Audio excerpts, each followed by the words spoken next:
Hello everybody and welcome to day number 5 here in Wuhan, and welcome back to some more of the action here on the snooker table as the wait is finally over, and it is the world number 18 Gary Wilson against the world number 6 John Higgins here. Players have already managed to walk out here, and it will be Wilson to start us off here in the first frame with a nice break off of his. Once again, managing the cue ball nicely as he managed to do against Watchalong, knocking out the world number 1 yesterday in the afternoon session.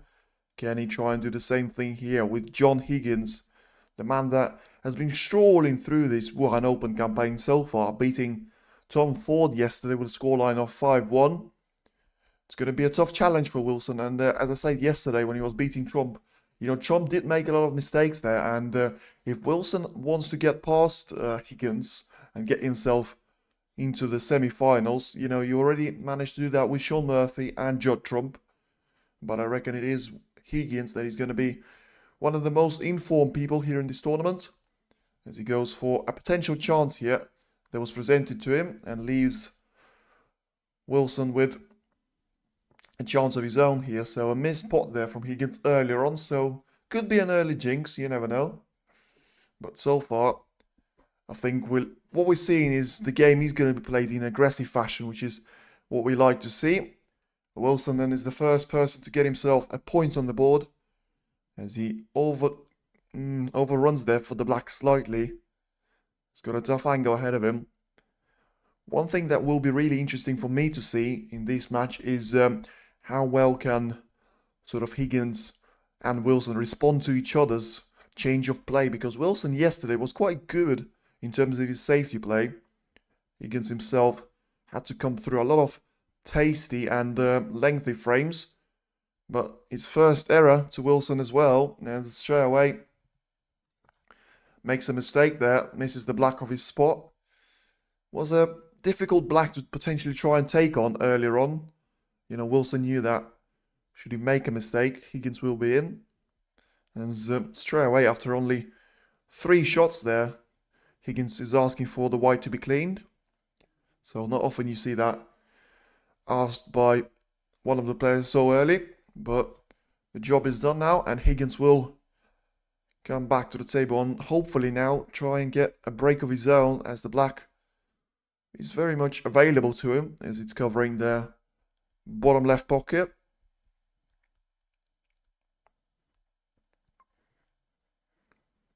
Now, what you can do here is try and, of course, Higgins will need to use the rest and extension here. But what you can try and do is leave yourself with a little bit more room to try and get some of the reds into play and potentially play into them with, always a chance of and an opportunity for the black to be played. But so far, Higgins needs to sort out the way to pot this first red. Taking his time and taking the double extension there, so can't reach quite as far as he needs. But in the end, gets down to hit the shot. And after a little hesitation, plays back there for the blue, but has come the wrong way of it and the wrong side of it. But as I say, still has the black for just a safety play in case he needs it, and he runs out of position on 5 of the other colors. I think for now he will still take this blue on, as one of the reds has gone quite close to the yellow pocket, and I'm pretty sure Higgins will use that one to his advantage. He's now gets 6 points on the board. We'll have a look. Which color exactly should he be aiming for? I assume he'll just go for the brown potentially, unless he wants to play hardly for the blue. So decides to leave himself either on the brown or the black, so it seems like he'll just take the black out of the equation and potentially either try and play for one of the reds that is available, or just try and go into the bunch from that black, as the angle seems to be suitable for him.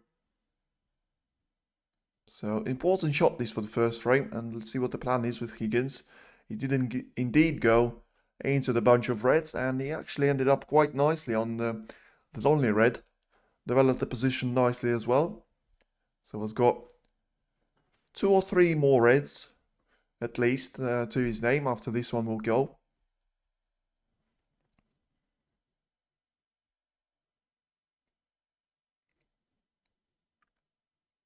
And yeah, needs to make sure he gets the right angle and the right side of the black here. Needs to be on top of it. Doesn't really look like he's done that, so may have to go to the bottom of the table to play the red along the cushion there. Or maybe he just has enough to try and force the angle onto the red into the middle. And he's actually overrun that. So surprised to see that kind of mistake from Higgins, especially so earlier on. So it looks like he'll be just a safety there from John. Looking for potentially to try and cut one into the corner pocket whilst sending the cue ball back towards the bulk area. So didn't see any of the pot chances. So in the end, a break of 22, and back to the table comes Gary Wilson. So early chances there for each player, not taken. One each. Of course, Higgins has managed to get a little bit more points, but I don't think he'll mean too significant of a margin for him. As now Wilson is lining up a potential long shot. Few of those have been able to be potted there yesterday from Wilson, but in the end he went for a safety, and it's a safety that has gone far from ideal for him, and he's left Higgins with an early chance to get himself back on the break. So not too sure what the plan was. It must have been to get the cue ball sort of sitting on the cushion in the black ball area and then send the cue ball onto the left side cushion there. But whatever that plan was, it hasn't worked out, and Higgins now has two reds into each of the corner pockets.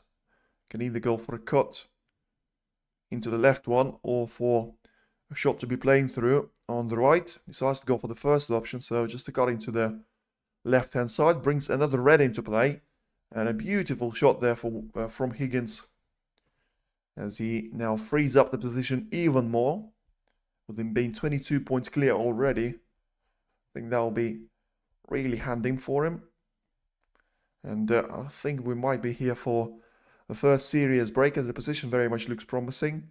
Don't think Higgins will be feeling any sort of pressure. Certainly in control of the opening frame. Just has to be careful in terms of the first couple positional shots. Not to try and do too many things with one shot. In the end, he's alright with that as he tries to cannon into the reds. Line himself nicely on one of them.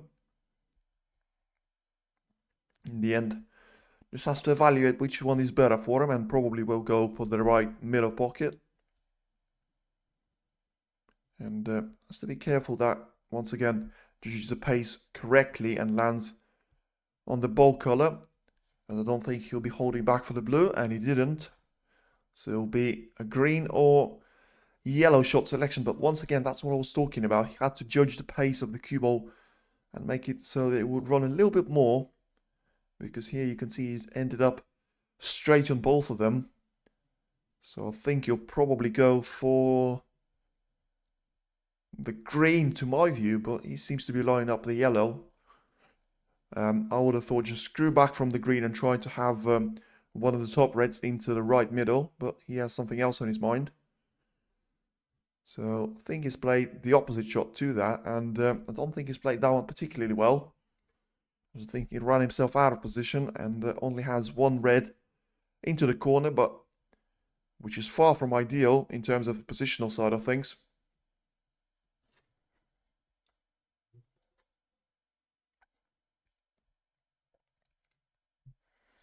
We'll see now what Higgins can try and do.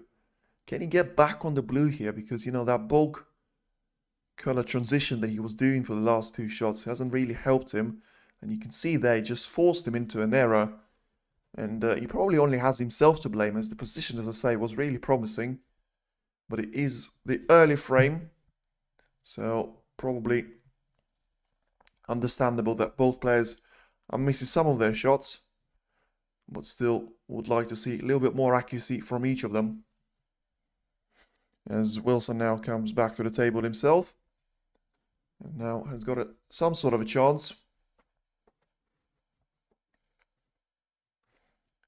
With one of the reds available to be potted. But he seems to be refusing those. surprisingly. So going just for the safety and just getting himself into the pace and into the rhythm of the game. Probably the right thing to do. Just slowing the pace of the game down. You know, just not allowing Higgins to settle perfectly into the frame. He already had 2 chances there, John Higgins.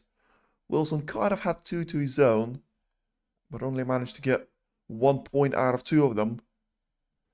Wilson not doing enough damage to Higgins so far, but the Scotsman hasn't done a lot of damage himself. 22 and 11 points scored in his last 2 break attempts. Hopefully try and make that a little bit more from the third time of asking, but for now, misses one of the reds there to catch by the cue ball, only just about. In the end, the cue ball positioning is rather nice there for Higgins. And Wilson himself now will be looking to try and respond to it. So now hasn't got anything easy there, but once again, just allowing himself that time to think and not rushing things too much. Taking his time on this safety shot. And we'll probably try and play one of the reds that he can actually pot there. But the question is, where's the cue ball going to end up? That's going to be the most important part of the shot. In the end, does the job nicely. So I don't think he was aiming for the pot too much. I think the main focus was on getting the cue ball back to the safe area, which he succeeds in that particular shot. And now Higgins has got a potential cross double off the left side cushion to deal with. Shouldn't be too difficult, as the angle seems to be in favour of him. And does it really nice in terms of the red's positioning. Pushes one of the reds back onto the cushion to sort of even it out, the one that he just took off the cushion there. And Wilson now is back to the table and is back searching for safety. Still nothing easier left out here by Higgins, especially in terms of any of the attacking side of things. But we'll see just what Wilson can do from here. It will be difficult for him to find an opener here, especially playing against someone like Higgins. But for now, just focuses on the safety side of things. And so far, hasn't been too bad at those. You know, he's made already 2 mistakes in terms of the pure pot success, but in terms of his safety play, has been flawless. And there you go, there's the acknowledgement from John Higgins. Just a little tap on the table of the cue, as he clearly understands that he's got a tough opponent to deal with here in terms of the safety play. But now, lining up another safety shot of his, needs to get through those reds, pushes one onto the black, and nice control of the cue ball once again. Brilliant shot there by Higgins, and look at where the cue ball has ended up, right on the cushion there. So, an exchange of really good safeties there from both the Scotsman and the Englishman. Now Wilson has got to respond to it and find a good safety of his after, you know, all of a sudden it looked like he was the one setting up the pace, and then all of a sudden Higgins comes back with even better safety to his name. Now what Wilson can do here is probably try and clip one of the reds off the right hand side and just control the cue ball from there, which is exactly what he's done. But that red seems to be catching too thick and he's going to roll over the pocket here for Higgins. So after a good safety shot in the end. Best stream out there. Thank you very much there. Appreciate the message. And now Higgins, what can he do from this position? Well, I mean, the first shot is going to be key here, because he can't get on the black. The pink is only available to the left middle pocket there.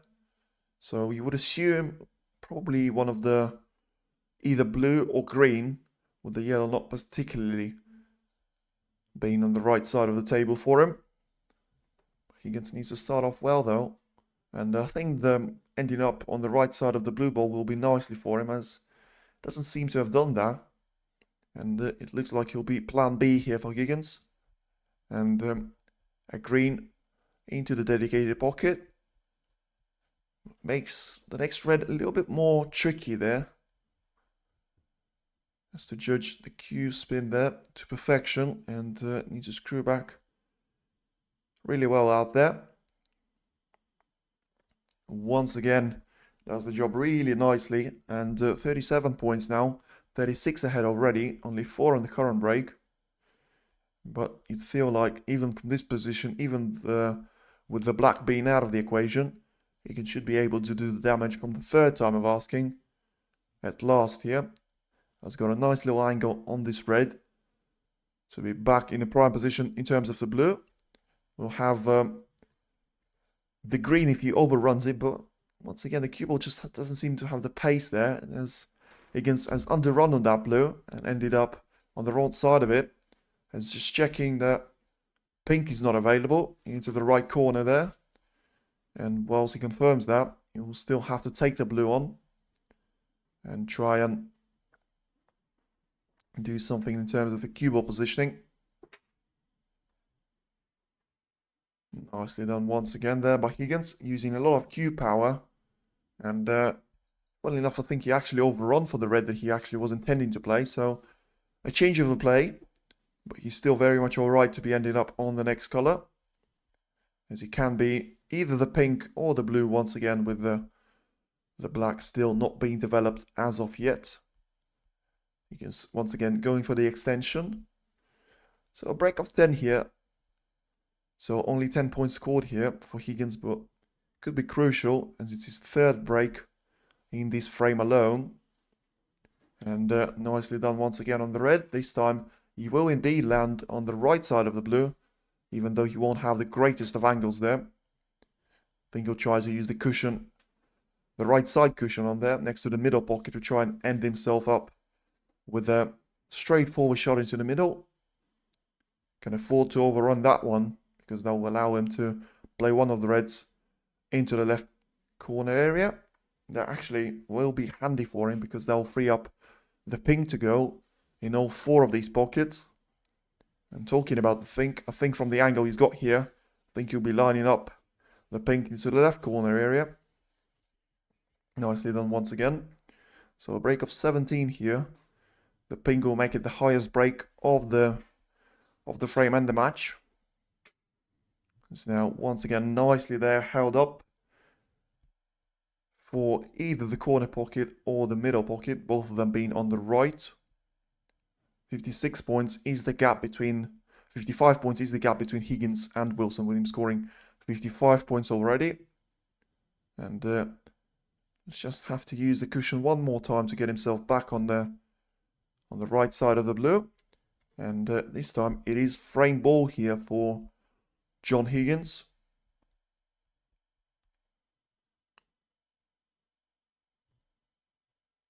Nicely done, and once again holding up for that red. So frame looks to be won, and it's all about how much of a break here can Higgins try and potentially build. Of course, it's not going to be enough for a century break, but still could be significant in terms of the table time and just keeping his opponent in his chair for as long as possible.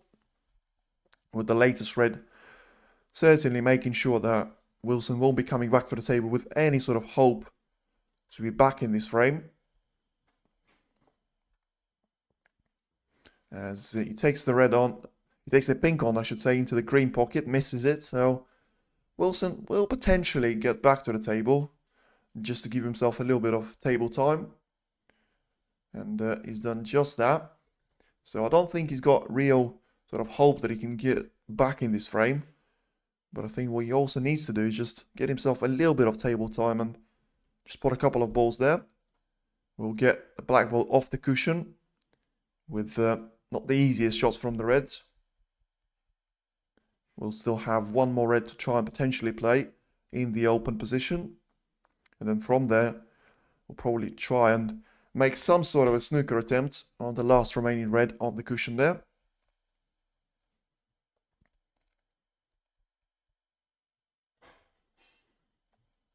And so we'll be clearly just stunning the cue ball or holding it for the pink or blue.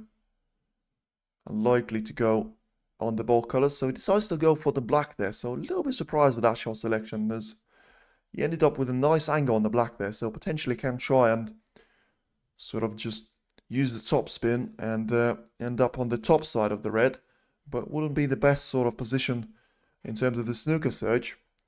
So decides to set himself up with a nice angle for the safety, and so the cue ball will, I assume, travel towards the bulk area, with the red being left quite close to the black pocket, and in the end hasn't really done any sort of damage there, Wilson, as the break of 16 is the maximum he can get out of that position, and Higgins now has got a straightforward safety of his own, so we'll just try and push that red towards the green pocket and give Wilson as little maneuver for sort of any snooker attempt as possible. Once again, just lining up that shot nicely into the green area. And in the end, yeah, wasn't really planning to catch that brown. And frame conceded there by Gary Wilson, as he double kisses on the red and leaves it easily there for John Higgins. So the first frame goes the way of the world number 6, as Gary Wilson now finds himself behind by 1-0.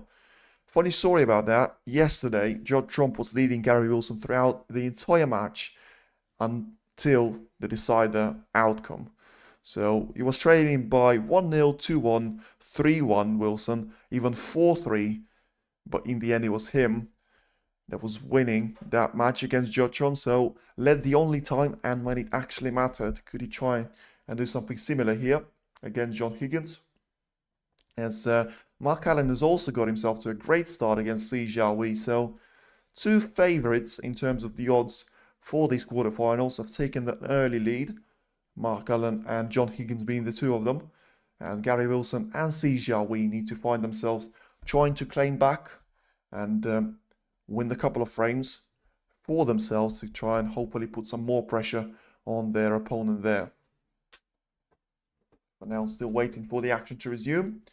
Nice frame by Higgins, certainly a really nice frame there by Higgins, and you know, he probably had to do it from the second time of asking to do it on the break that he actually ended up with 11 points on the board.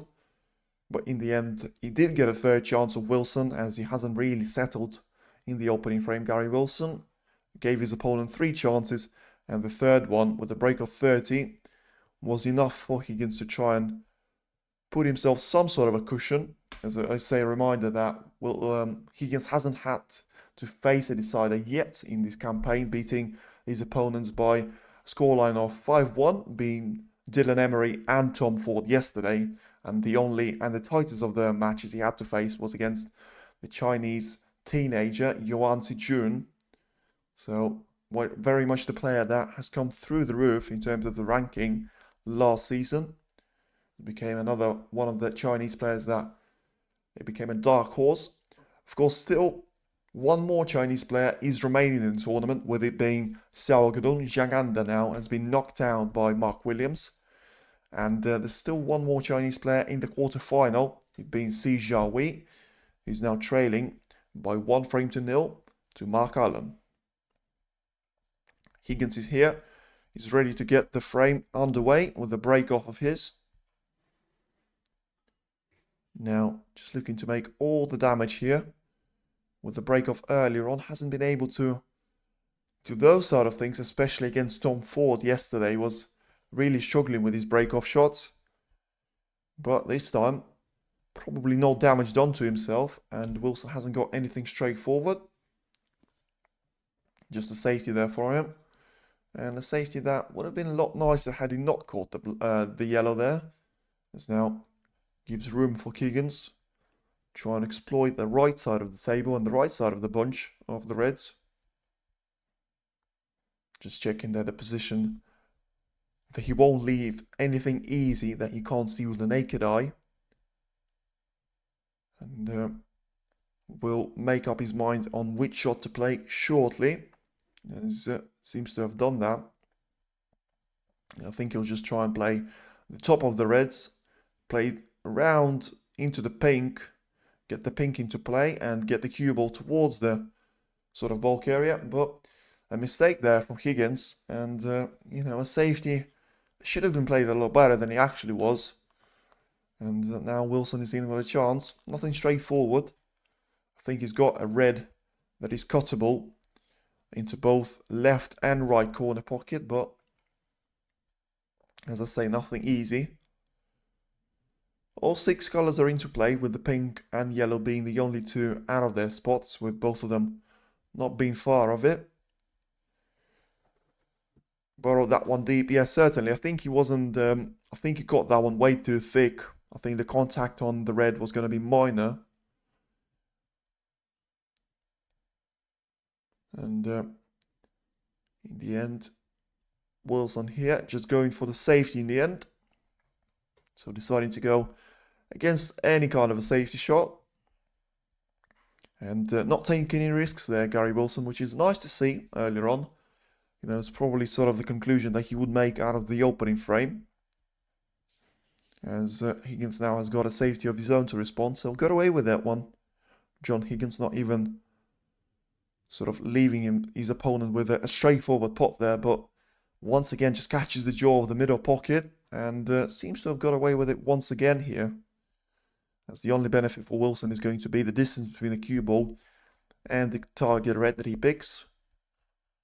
That probably being one of the one in the middle, and you can try and play into the left corner pocket and get the cue ball back to the bulk line. Decides to go against that, so once again just a safety with no pot in mind. And once again a really good safety as the black lands, the white I should say, lands really heavily on the cushion of the bulk colors. And Higgins has got it all to do again.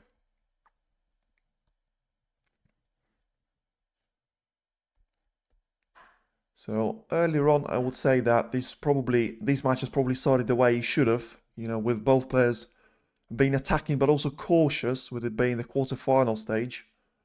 Wilson has been able to get the better of Wilson in the opening frame, but so far has made a lot more errors in the second frame, John Higgins, and Wilson hasn't had really anything out of them. Well, something that surely is going to change should Higgins make a couple of more of those. For now, it's Wilson with another safety.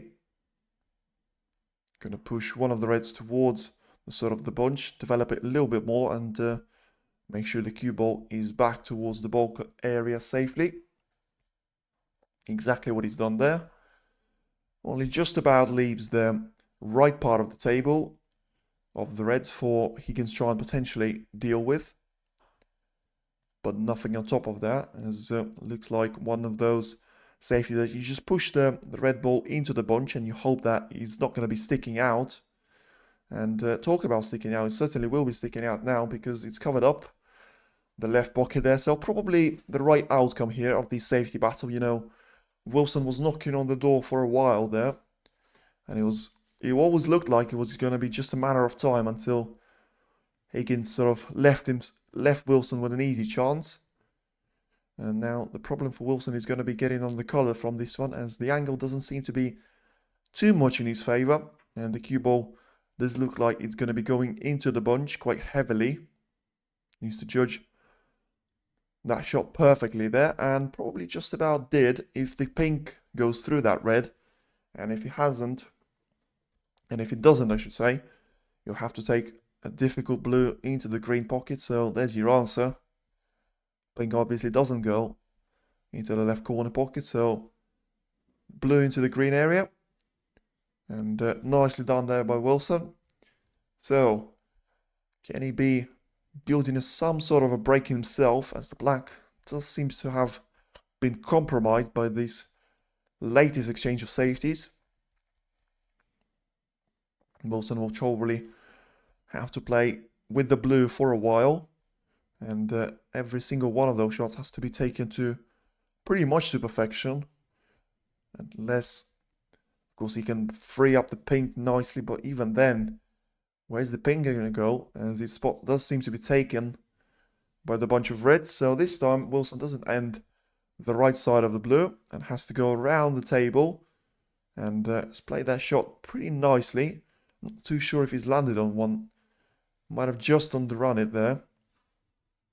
But if you can see the red, the third lowest on the table, you can probably try and do some sort of damage and continue the break with him getting back for the blue there. As nicely done. So decided not to go for the blue, it would seem. Decided to go for the bold colors. So once again, nicely done. And the green is now going to be played with the cue ball coming back to the bottom part of the table. So difficult shots these. Pretty much compromised by the position not being as pretty as you would expect it to be. Especially from the amount of safeties that have been played. You know, you sort of expect both attacking players to try and free up the colors and not mess them around. But sometimes it's just out of your control that. And I think one of the colors will be potted there with pink. But Wilson clearly thinks that it's not worth trying to put the pink back on his spot, as it will be a further delay of the game for him. So he just decides to leave with the pink where he already is and stick to the blue for now.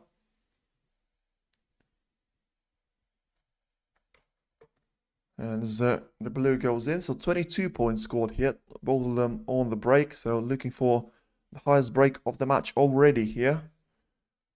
Gary Wilson with the next couple of shots as he finally finds himself on the preferable spot of his, and he's going to try and be playing in and around the black spot here. As he's got one shot lined up nicely. So we'll have to just screw back a little bit and land himself on the red. Once again, nicely done. 30 points here. Joint highest break of the match with Higgins sharing that one with Wilson, but seems to be just a matter of time until Wilson gets the better of the two in this current stat.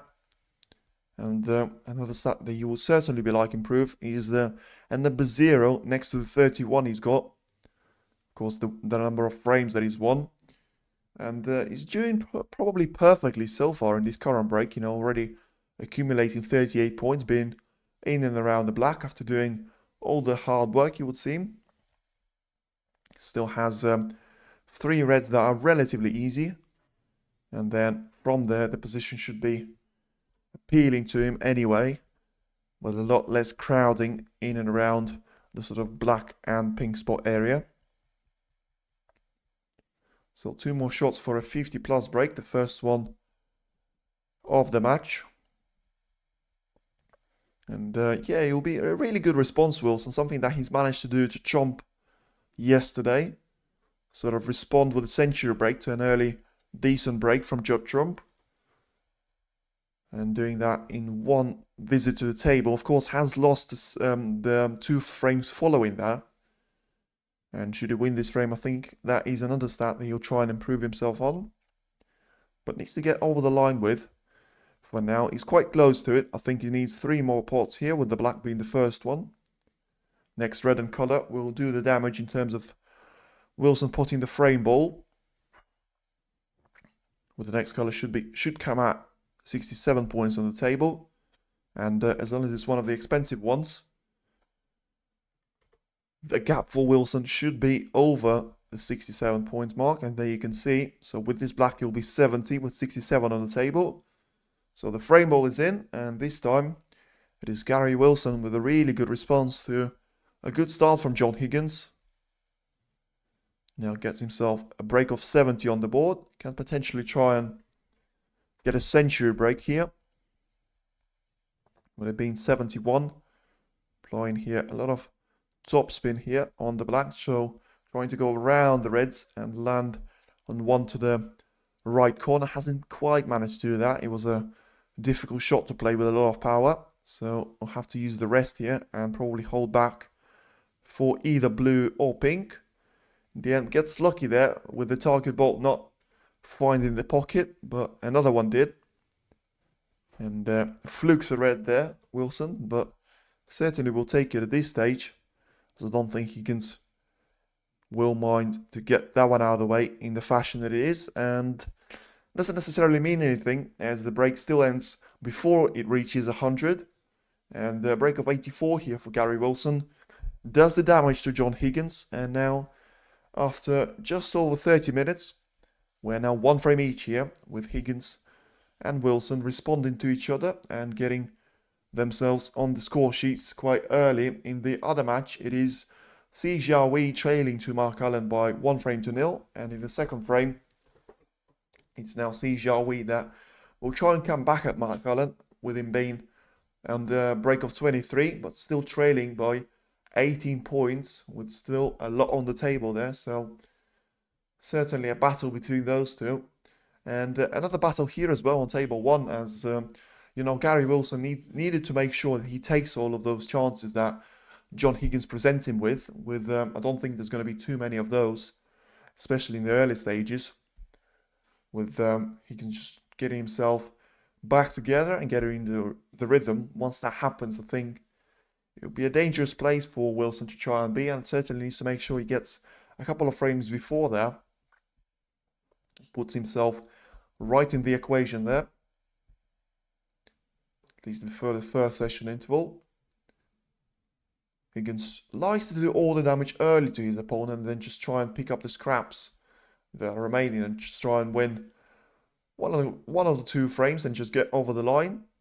Wilson being probably the one that tries to do all the damage as he comes later on into the game. But as that has managed to bite him back in the back a few times, because sometimes he just comes alive a little bit too late when the match is pretty much done and dusted in favor of his opponent, and can't do too much damage as of late there. But he has managed to do that in the second frame, and as the players will come back to the table, with John Higgins to have a break and potentially try to restore his gap of at least a single frame over Gary Wilson here. As whilst that still hasn't happened, I can update you on Jiahui now being ahead by 3 points, still on that same break of 45 now. Mark Allen still sat in his chair and just waiting for his chance. Jiahui needs to make sure he gets the most of it. As my mistake there, it was Gary Wilson to have a break. Pretty sure it was him for the even ones, but negative it is. It will be Higgins for the even ones and Wilson for the odd ones.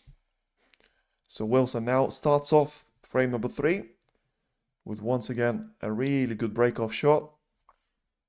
One of the reds has gone loose, but don't think Higgins will be taking that one at this moment in time, as the cue ball is positioned quite closely onto the cushion. So Higgins there just seems to have a look at it, maybe just see if he is going to risk anything at all with taking that red on.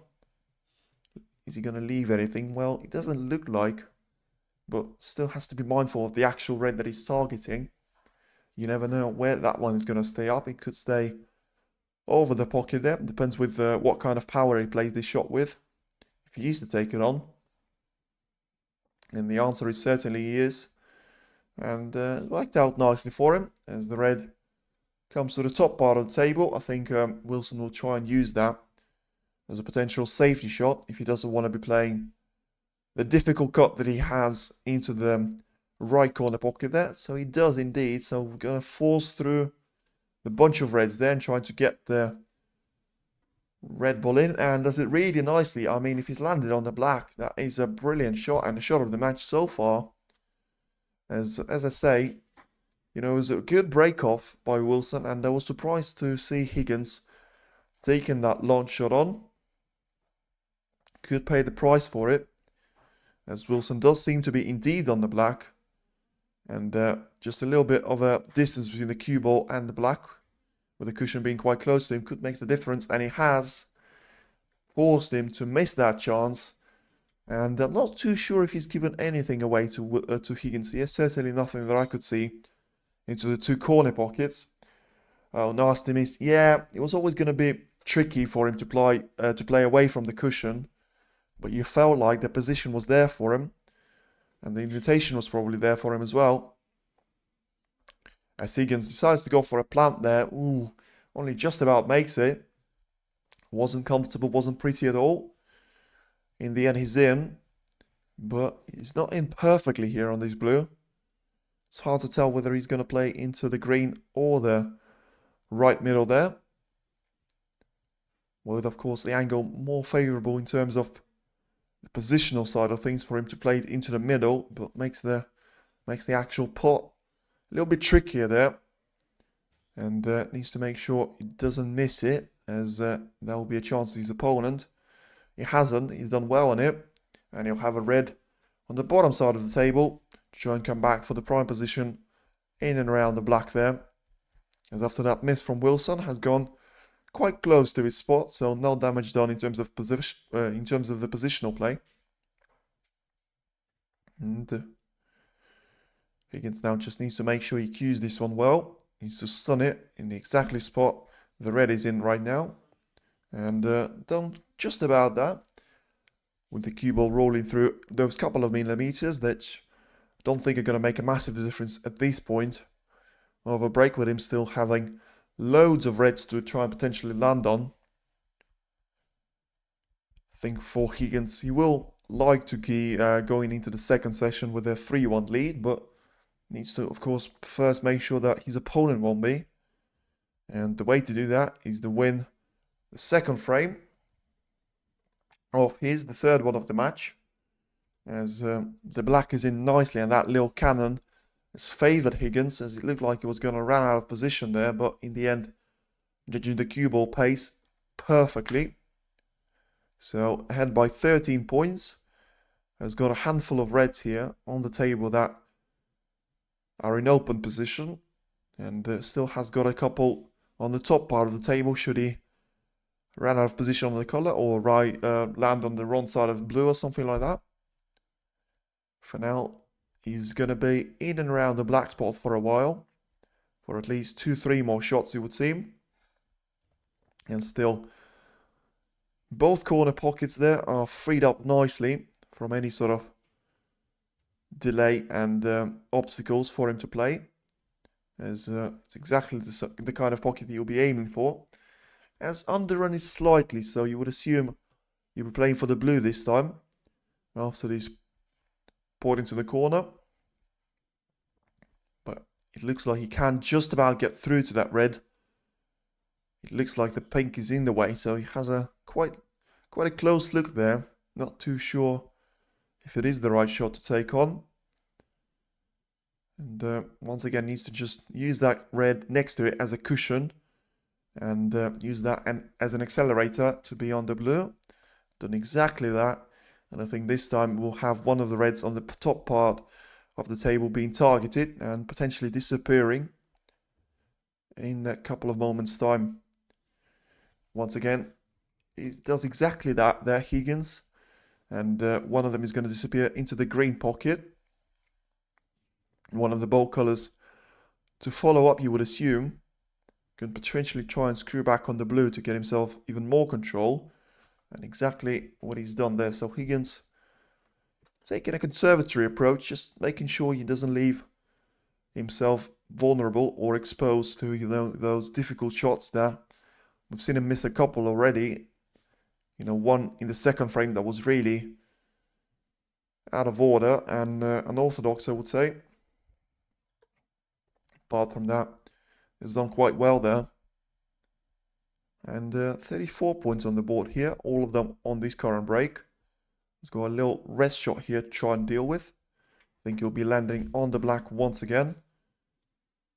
Not for the first time of asking. And yeah, so leaves himself with an option of trying potentially use the pink if he wants to.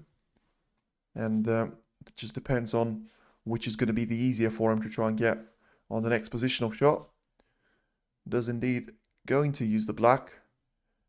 A lot of topspin there used. And once again, just taking his time to check the approach and make sure he's covered all of the sort of potential outcomes of the next shot on the red.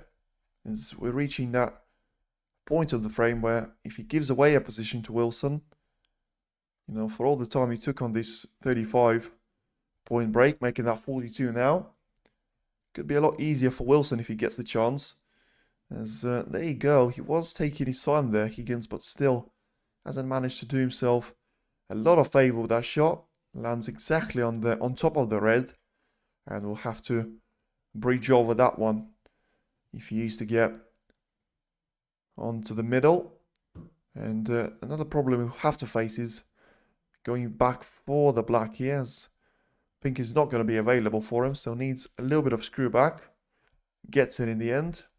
Doesn't land perfectly here, but should be fine, and has got a nice little angle to be going in behind the reds on the right hand side, and just land one into the cushion after this, as the black goes in there nicely. So a break of 50 here for Higgins to respond from the one that Wilson has made in the previous frame. Wilson has managed to make it a frame-winning one.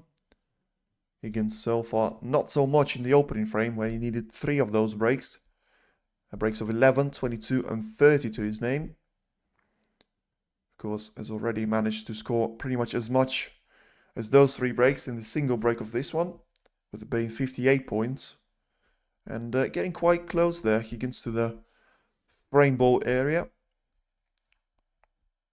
Needs, I think, a red, a color, and 1 more red after this one. And he should be fine. So this time it's 67 on the table, with 58 being the gap. So a blue will make it 63 there.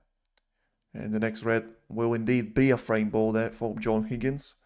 Still has a triple I should say, to choose from. All of them being quite close to the right side of the table. And just has to land one of them. Hasn't done that perfectly, but he's still right to the middle. And now frame ball for John Higgins to try and put himself once again with that frame cushion up against Gary Wilson. So Wilson will have to do the same or similar sort of thing that he's done against Trump and try to be the comeback king. Hasn't had to do that against Sean Murphy though, with Wilson being able to sort of take his chances earlier on and build a nice little healthy gap, only allowing Murphy in one of those frames. In the end, winning that match in a comfortable display of his. So Higgins is still in this. Certainly the frame is now over, and Wilson surely won't be coming back to the table this time around. Way too many points and way too many snookers for him to try and get. I think he'll just have to get on with the frame 4 and the last frame of the opening mini session here, with it being almost an hour already, and the 3 frames, well, certainly in the second and the third one, have gone in a quick fashion. The first one a little bit less of that, with both players missing the chances and engaging in the long safety battles. Higgins is still with a chance for a potential century break. Has got not the easiest reds into the corner pocket to try and get, as there you go, there's your answer. So ends the break on the value of 70 there, but that does indeed give him the 3rd frame and the 2nd frame that he's won in this match already. Now Higgins leads by 2 frames to 1 to Gary Wilson there. And in the match against Mark Cullen, Jiahui has managed to win the 2nd frame and has been on the break of 18 in the 3rd one. But Allen is now back to the table, so a little bit of a safety battle going on out there. Of course, remember that the winner of the Mark Cullen Jiahui pair will play the winner of John Higgins against Gary Wilson pair in the 2nd semi-final in the evening session tomorrow at Wuhan Open here in China. So with the 2 semi-finalists already confirmed, in being Zhao Godun and Mark Williams, beating Stan Moody and Zhang Anda in comfortable fashion, both of those matches. You know, I think Moody will be a little bit more disappointed, as he had a couple of chances to get further into the match, but in the end, Godun being just too strong for the English teenager and being able to do all the damage quite early in the match. So now we wait for the players to come back to the table for the last frame of the first mini session, until we have 15 minutes interval for the players to try and refresh and come back to some more action later on. Still a safety battle between Jiahui and Mark Allen, which, to be fair to Allen, it seems like he's won that one, and he's now on the break of 16, making that 17, so putting himself right in the equation for the third frame win. As has John Higgins with him clinching the third frame and having a 2-1 lead, as we finally have players returning to the table here for some more action, and the last frame about to unfold. As I say, Gary Wilson does want to avoid sort of continuing that tendency and being 3-1 down. The same scoreline he was down to Judd Trump yesterday. Of course, has managed to get himself back in with a draw 3-0 and force a decider in the end that he was victorious at. John Higgins now will have a break in frame number 4 to try and do exactly the same thing, at least in the opening part of the session, that Trump has done to Wilson, and have a 3-1 lead again into that break. Goes for an aggressive break that doesn't seem to work out too nicely for him. You know, the black is now covered up by the reds. The pink is very much so as well. But the cue ball position has landed quite favorably for him. And Wilson will now check his chances and the option he has to try and, well, get on the color. You know, if he is going to attempt this long pot, which does seem to be the case, it has seemed to be the case throughout the first 3 frames, but this time does seem to take the conservative approach, and conservative approach, I should say, and leaves Higgins with not too many options. A long shot into the green pocket or the yellow, but I think he'll just go for a safety shot to use one of the reds on the top side of the table, transition it onto the bottom part, and leave the cue ball resting nicely quite close to underneath the yellow there. So does exactly that. He uses another red, so just to leave Wilson with a little bit more of an awkward angle there. So probably can't really use the red at the top unless he wants to switch the run of play once again and leave the cue ball on the bulk area, which is something that he's tried to do. Hasn't really managed to do that so far with the red. The cue ball positioning is nice, but the red has landed nicely for Higgins to try and at least use it as a safety shot, if not more, as the action resumes on table number 2 against Jiahui and Mark Allen. As Higgins there, once again, just trying to roll up that cue ball in behind the brown. Hasn't managed to do that, but covers up another red, so certainly no pots will be attempted here by Wilson, and just a safety to try and potentially free up the pink here with the rock ball going into it. Has managed to do that, but has put pink quite close to the cushion, so it won't be straightforward for whoever gets on it first. The cue ball position hasn't been great, but hasn't been bad. You know, hasn't reached the bulk line, but has still found the green on the back of it, so it will be hard and difficult for Higgins to try and bridge over it.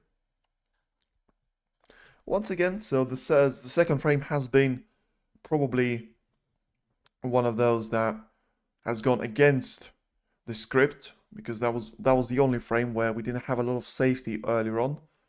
In the first, third, and fourth, we did indeed, and two of those safety battles have certainly been won by Gary Wilson. The problem for him is he was able to take only one of them in the second frame. As Higgins here didn't have the easiest of shots. Catches the blue, not in a nice way for him, but the position does turn into an absolute nightmare here for even whoever gets on the red nicely, because the blue is now out of position, the pink is quite close to the cushion, and the black is also surrounded by a bunch of reds, so only the bulk colors available to play. You can try and get on the pink, but it's not going to be easy to do that, as Wilson does indeed go for a pot there, finds himself nicely on the green after a little lucky kiss of the jaw of the right middle pocket. Now has to exploit the chances he has, and I think number one priority will be to try and get any sort of value of colors back into the play, with I think the pink one being the easiest one to pot. But where is it going to go is the question. If its spot is available, there's basically no value to it apart from the 6 points, because it can't really be played from any sort of angle that the pink spot is located right now, surrounded by the reds to each of those pockets. Takes the brown there, Wilson, and goes heavily into the reds and can't complete the first part of the task and leaves Higgins with an easy introduction. A reckless shot there by Wilson. Had to make sure he got the brown in first, because that shot of his has freed up the reds nicely and has actually put the black back into the play as well. But all of that is going to go to his opponent, John Higgins.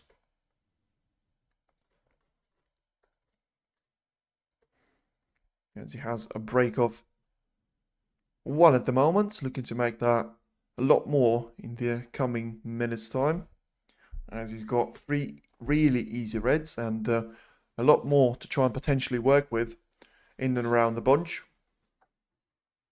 So he just has to be a little bit careful there. Got to back Higgins. His consistency over the years. Wilson can't sustain concentration. It's always been his problem there. Well, I'm pretty sure, I'm not sure why you're using R there. I've just checked the keyboard and it seems to be quite far from H. So clearly a message that you want to give. But if you talk about rigging the matches, I think John Higgins will be one of the lowest names on that list. Yeah, he's certainly not going to get that from John Higgins, from the ranking events he's won, from the fantastic career he had, a multiple world champion. One of the nicest guys on tour, if you listen to the other players. Seems to be well liked, doesn't seem to get involved in any of these drama on the table or off the table. And yeah, just seems like a really, really nice person, a family man, of course. And you can see there for now on this table, he does seem to be getting rid of the easy reds first. I think probably the right thing to do, just not to leave them to your opponent as a guarantee. So 24 points now scored. Still has at least 3 reds that he can make easy usage of, because before he needs to delve a little bit more into the bunch and try and free up more reds for himself. But the first one has got the front jaw there, and he's left Wilson now with an early chance, and an easy chance. We haven't seen too many of those given away by Higgins in his career or in this tournament either. But there's one of them, and Wilson needs to make sure he uses it in its entirety, to the full extent, being 22 points down. And now has got a decent position to his name. And still has a few reds to try and work with. Surprised to see that miss from Higgins. It wasn't the easiest of the reds, but still, he played that with a lot of power, so clearly had a lot of conviction in himself that it wasn't going to be anywhere near the jaws of the right corner pocket. But indeed, that was the case for him. And Wilson is now back with a chance, just trying to take reds one by one and free up more as he does that, accumulating all the points. And now with this next black, will actually be ahead of Higgins in the points tally, doing that with a quite quick break of his. Of course, the reds not positioned too badly for him. Still has to make the full usage of them, as once again goes nicely into the bunch. Frees up a couple of those. Now just needs to make sure he lands comfortably on the black, as I think he'll have to use a res shot with an extension. I'm not sure if he can reach that. Don't think he can. So at least an extension there needed for Gary Wilson. And maximum of potentially needing a rest there.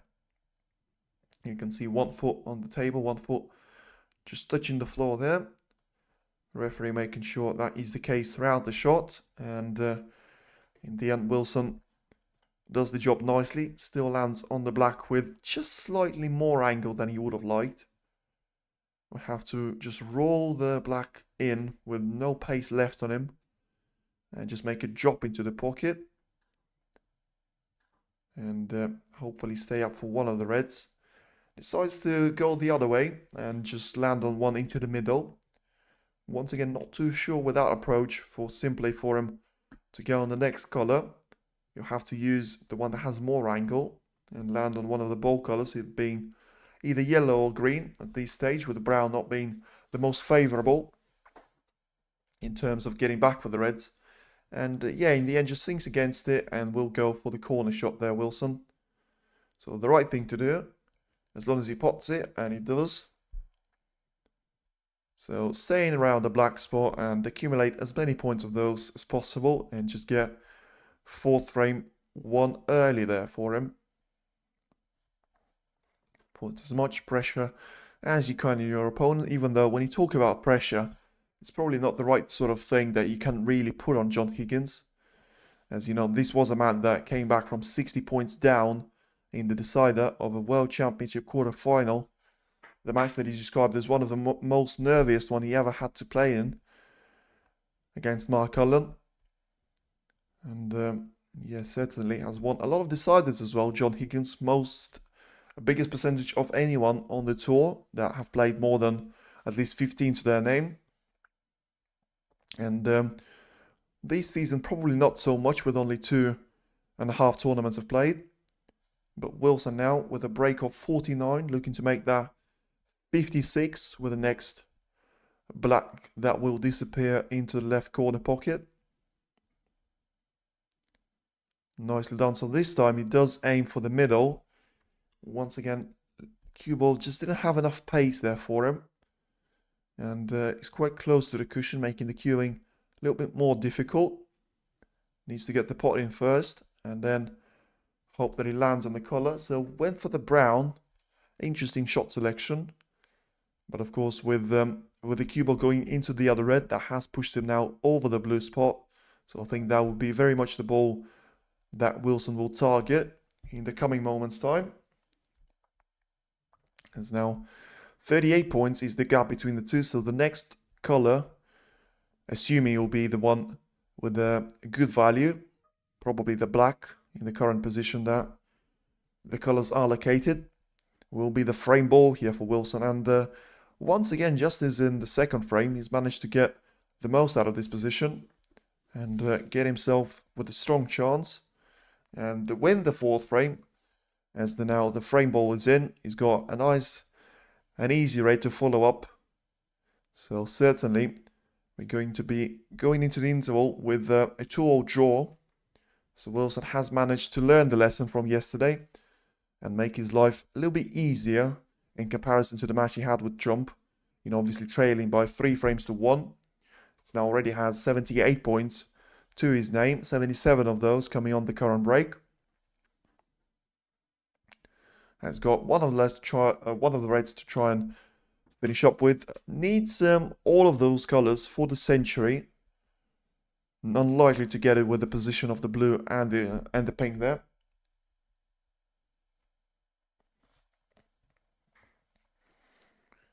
And does exactly that here with 81 points on the yellow, making that 83 points on the break. So still in with a chance, as I say. If he gets in behind the blue there, he can try and potentially get the position on the pink. We may see the first century of the match, with of course him not needing the black there, so just brown, blue and pink there for the century break. Has managed to get the blue in the position of some kind. Has got a difficult shot in terms of the cut there to make.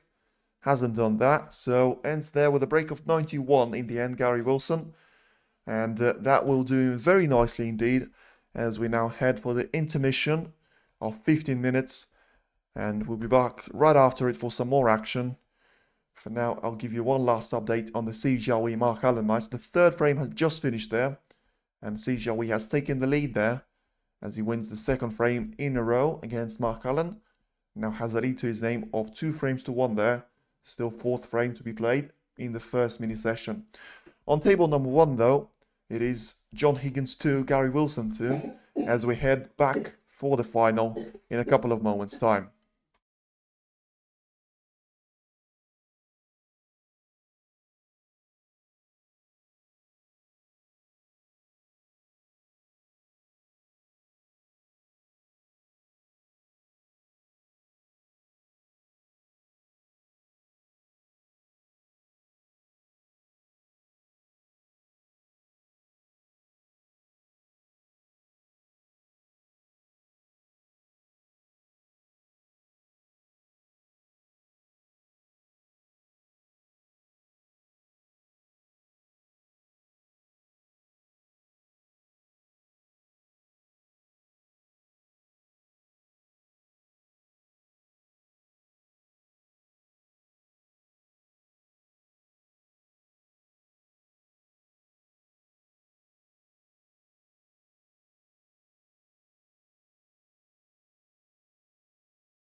As we're back now after the intermission to start the fifth frame with Gary Wilson.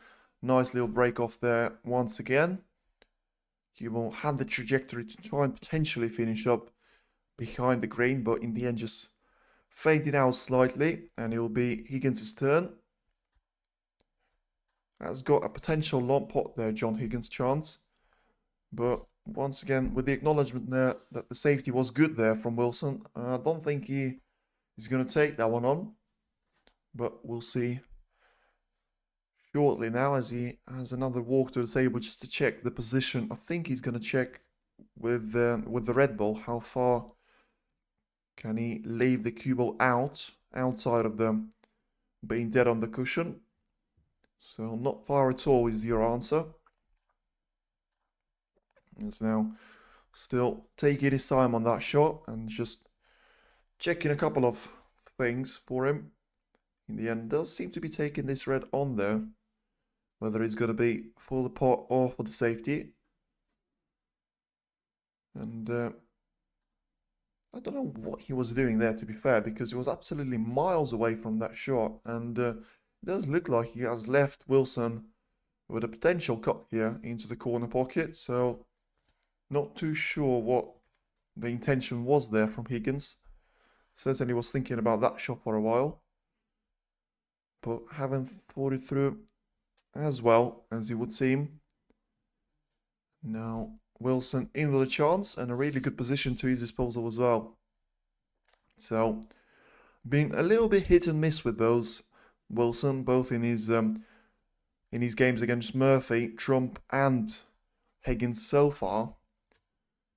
You know, taking some of those chances, certainly not all of them. Has actually got a chance to put himself ahead for the first time in this match. To get 2 frames in a row here for the first time. With so far it has been the exchange of 1 frame each. With Higgins winning the opening one, Wilson leveling things up. Then Higgins once again won the third one. And Wilson has leveled things up with a win in the 4th frame. Now has got a black for a 16-point advantage. We'll potentially try and play towards that right side cushion with the red sitting on it. Seems to be one of the only options he has. He has done exactly that. Finds himself with a nice angle, so probably just has to roll that red into the pocket. And stick around for the black there. Not using the cushion that time. Exactly what he's done there. So hasn't got too much of an angle here on the black. So I think he'll just check in terms of those 2 reds closest to the right side cushion. Can they be potted there, or are they going to be in the way of each other? So the answer seemed like it was going to be no, because Wilson had to go for an alternative route. Hasn't landed perfectly on this red to the right cushion, to the right corner. So have to play with a lot of cue power and try and stick around for one of the colors. And the problem he's got here is the red has covered up the potential potting angle for the pink. And I'm not too sure the blue can go past that red either. So it looks like it won't be straightforward for Wilson to try and continue this break. So potentially the blue does go past the red.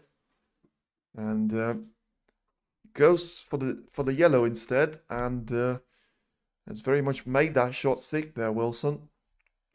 So still in with a chance. The position has improved after his last positional shot. I saw him not quite land perfectly on either pink or blue, which I think were the colors that he was playing for. He ended up going for the yellow there, and now has got 3 reds to choose from. Has been running around the table for the last 30 seconds to try and choose the best one. In the end goes for the one covered up by the edge of the left corner pocket and land them nicely on the black. So it doesn't seem to have any sort of angle, so we'll have to probably play that one with a lot of topspin, a lot of backspin, and probably go for the second option, as the backspin will leading him onto the red into the middle. Can also try and consider the pink into the right middle pocket, but with that shot being a lot harder for him to play, I think he'll stick around in the black and just go for a lot of backspin there and a lot of screw back. Does it nicely once again, a lot of power generated, and now has got a selection of shot to his name, with at least 3 reds being available to him. Wilson now goes for the easiest of the 3 into the middle. Then we'll play likely a blue after it, and we'll have 2 more reds on the top part of the table to try and potentially land on. So looking to win 2 frames in a row here, something that I really didn't expect him to do throughout the entirety of the match, let alone after coming back from a break. So 41 points lead now, looking to make it a 3-2 lead in his favour for the first time in the match. As now the red to the yellow pocket goes. This time a switch of the play there, probably for Wilson, as he will likely to go down onto the bottom part of the table to play one of the reds into the right corner. On the break of 47 here. Make that 48 shortly with this red. As in it goes. Once again nicely on the blue, and has got a chance to remove the last red on the top part of the table, and the position will be very much intact there with all 6 colors. Maybe not necessarily the pink. You can't really see there whether it is on its spot from here, but certainly the 5 other colors being on their spots, and the reds not being as many of them left. Only 75 points on the table, with Wilson already 54 ahead, looking to make that 59 with his blue. And we'll need only a couple of more shots. Could get this frame on the board for himself. With this red, we'll put him 60 points clear here of John Higgins. And only 67 on the table. So the black for Higgins to only be able to tie. And then I think one last development and a little push to the position will be needed, as the 5 remaining reds seem to be bunched up quite closely. But obviously Wilson doesn't think that, and he thought he could try and hang around for one of those reds, and doesn't seem like he ended on one of them. So ahead by 67 points, still 67 on the remaining there. So Wilson will see if he can get through to that red. And of course, if he can't, he'll just have to play a safety shot of some sort, potentially try and push the black onto the cushion. And so found the plan there, funnily enough, Wilson. So careful considerations. Obviously couldn't reach the red that he was intending to play for. In the end has gone for the black and for the plant, and has landed nicely on the brown into the yellow pocket. So this time is certainly a frame win in one visit here for Gary Wilson, as he comes back really fresh from the break. Of course, he won 2 frames on the bounty yesterday after the break, but that time he had different circumstances, with Wilson being behind by 3 frames to 1. Well, he could find himself ahead here by 3 frames to 2 against John Higgins, and the world number 6 I think will be concerned at this stage. As you know, Wilson doesn't seem to be making quite as many errors as he was yesterday against world number 1. Still managed to get through that match, with of course him improving his play. Could be in with a brilliant chance to make it his day as well here in Wuhan Open in quarterfinals, and be the 3rd man potentially to be guaranteed a semi-final spot. We'll still have to wait and see who he's going to have to face. It's going to be either Jiahui or Mark Allen. We're going to have a look what the scoreline for that match is once this break from Wilson is finished. And looking like he will improve on his highest break, with only 1 more shot for him left to play to do that. Just checking that the pink won't go back on his spot there, as not often you see a situation like this. Only 1 red available, and pink will have to go quite close to the red there. but not quite on the spot there. So shouldn't be blocking the angle. As you can see there, Gary Wilson just signaling to the referee, just I want it more to the left, my friend. And yeah, the question is, can he get through that red for the century? So Wilson sees the funny side of things, but I don't think he will be if this red doesn't pop there for him. And in it goes. So century is still very much on the cards here, as only black ball required here for a break of 101. In it goes, and it's the first century here of the quarterfinal number 3 on table number 1. And it's done there by Gary Wilson, the man on top here. You have to say on John Higgins, being a lot more clinical of the two players. And finding the form, especially recently in those last 2 frames for sure, has got a chance of a total clearance of 128 if he gets the remaining 3 colors in.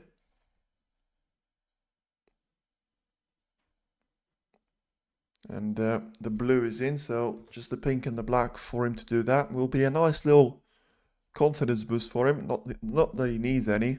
You know, having win 2 frames on the bounce, not leaving anything to his opponent either.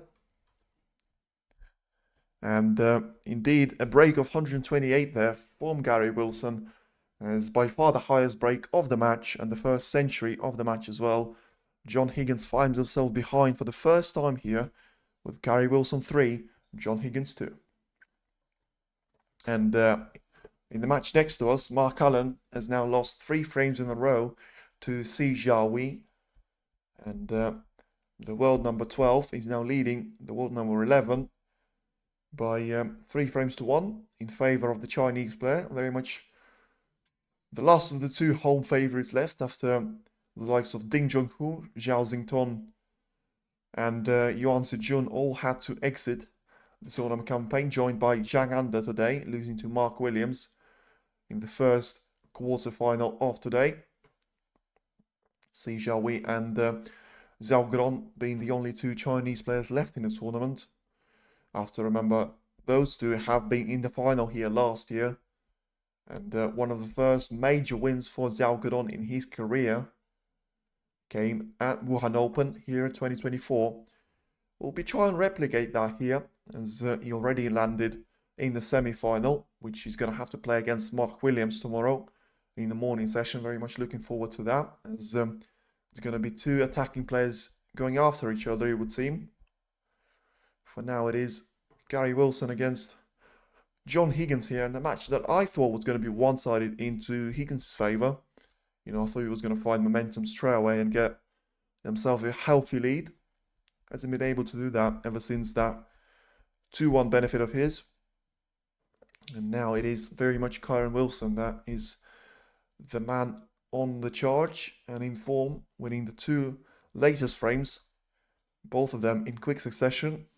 And we'll try and make that 3 in a row and be only 1 frame away from the semi-finals. We'll get him a guaranteed price of 70,000, of course, winning today. And it will accumulate to a lot more than that when you take into account all the first, second and third round prize money that these 2 would have already guaranteed to each other, no matter the outcome of today. For now, though, it will be John Higgins against Gary Wilson resumed here, with the Scotsman breaking up for frame number 6. Yes, we're ready to get it on the board here. Higgins needs to make sure he got some sort of early good start here, as hasn't been able to do that so far, with just the sort of errors that you wouldn't expect from the player of John Higgins' quality. Come on, Higgins, you're a king snooker. Yeah, Kevin, nice to see you, by the way, but today hasn't really been the king. He hasn't really been on the top there of Wilson. And, you know, Wilson has just been able to do his thing, focus on himself, come through those early struggles of frame number 1 and 3, and win every frame apart from those 2. But doesn't start with a brilliant lot ball here, misses it by quite some margin. in the end. Don't think he's given anything away to Higgins, apart from a decent and a straightforward safety. Yeah, sorry, was working till now. Thank you. No worries. Thank you. Appreciate you joining in anyway. But yeah, Wilson here with early initiative here, an early advantage. As he's got sort of a chance to himself to put the cue ball back into the free zone and free of danger, I would say. Just can roll into the bunch if he wants to, but still has a potential cut into the middle that it looks like he's considering. You know, wouldn't want to be too aggressive here if I was Wilson, just try and build on the momentum that he has already. So he wasn't into the middle, he was considering the green pocket shot. And unless that red has just rolled in behind the green there, I think Higgins has now a good chance to get himself back on the score sheet here in this thick frame. Goes for the extension, so certainly we'll be playing off that red. Whether it is going to be for a safety shot or for attacking shot remains to be seen. But from the way he is approaching this, it does seem to be very much focused on the next positional shot, which is a sign that this red is spottable into the green pocket. And goes for it. In the end, just about drops in there. Hasn't landed on either green or yellow there. We're taking the brown out of the equation completely there. We'll probably go for either just a safety shot or a brown.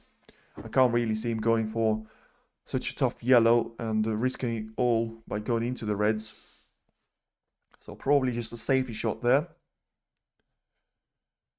And just see which safety shot can he play from here. Potentially try and do it off the brown. But if yes, is he going to try and potentially get himself a position on the red? Should he pot this brown? A tough shot this is, and missed there by Higgins. Never looked like he was going to be in the pocket there. So a chance here for Wilson, as Higgins gone for a screw back shot there, and has left Wilson with a difficult position, but not the most difficult of reds to start with. And we'll see what he can make out of it. Now, has got a lot of backspin to try and put to land on those either yellow or green, and makes the pot a lot harder there. But Wilson, being the man in form, and finding that red, making sure that a red has found the pocket there, lands on both the green or yellow, has got a little bit more of an angle there on the yellow, but doesn't seem to make his mind up yet on which color to go for. Probably will end up going for the yellow, on being on the favorable side for him, and the easiest shot to try and land on that red.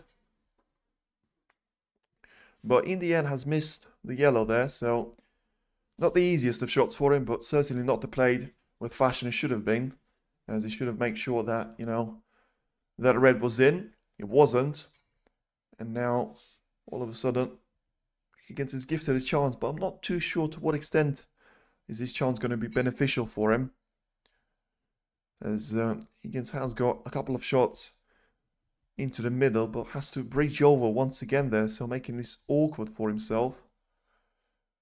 Of course, he'll still take it over nothing after it looked like Wilson was in there with a chance.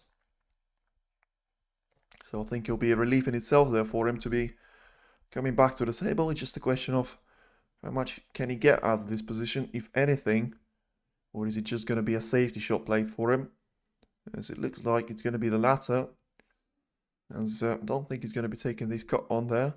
So once again, just a safety, and the cue ball sent towards the ball carrier. Locking pace there, but at this stage, with the Reds, with the way the Reds are, I don't think it's going to matter, and going to mean a big deal there to Wilson. Just probably he's going to use a cross double option to his name, and just try and get the cue ball back into the safe area. Once again, does that nicely with the positioning control beautifully as well. And Higgins once again comes back to the table for another safety of his. So just has to see what is available there for him, if anything, and probably will play off the left-hand side, either the red that is on the cushion, but needs to make sure from the angle he is, it's not going to be easy for him to catch this one really thin on the edge, which is probably the requirement for him to get a successful safety out of it.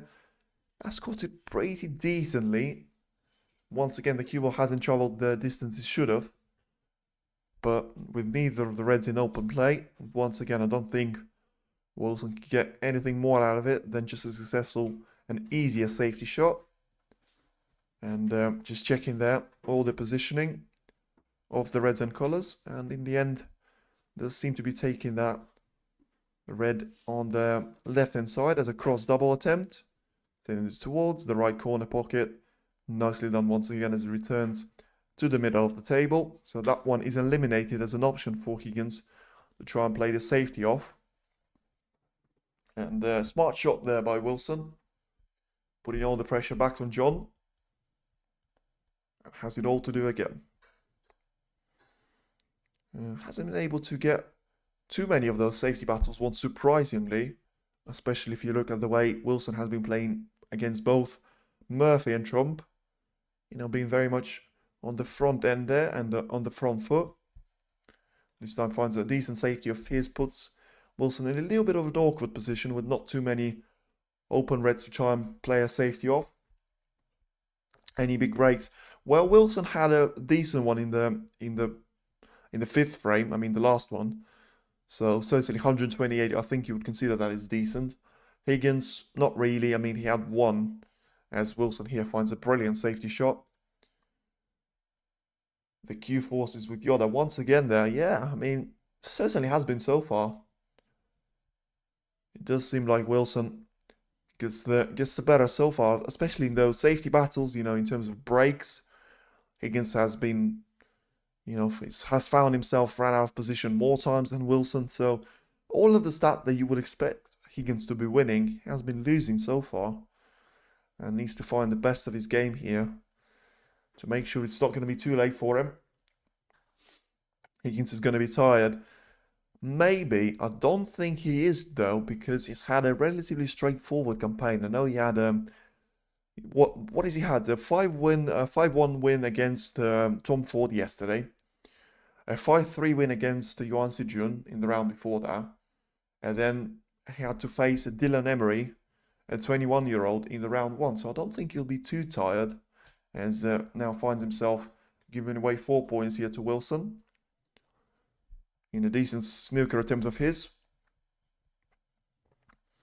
So has to do it all again there, just lacking the pace there, the cue ball. And needs to make sure he does it all again, but this time with a little bit more power and a little bit more accuracy there for John. So just checking with the referee that the cue ball is positioned exactly where it should be, and now getting down to hit the shot off the right side cushion there. Once again, this time it's a lot better with the pace. And is he going to give away a red into the middle, though? It looks like he has. The question is Wilson going to take it on? If he is, it's going to be a massive blunder here by Higgins. I think he'll just see where the cue ball is going, and is there a point in taking this red on?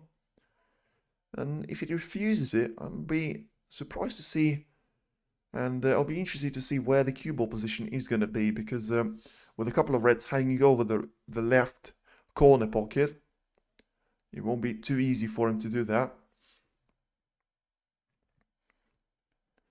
Just to find a solution for himself. So yeah, doesn't seem to be considering that pot into the left middle. So just a safety, it seems.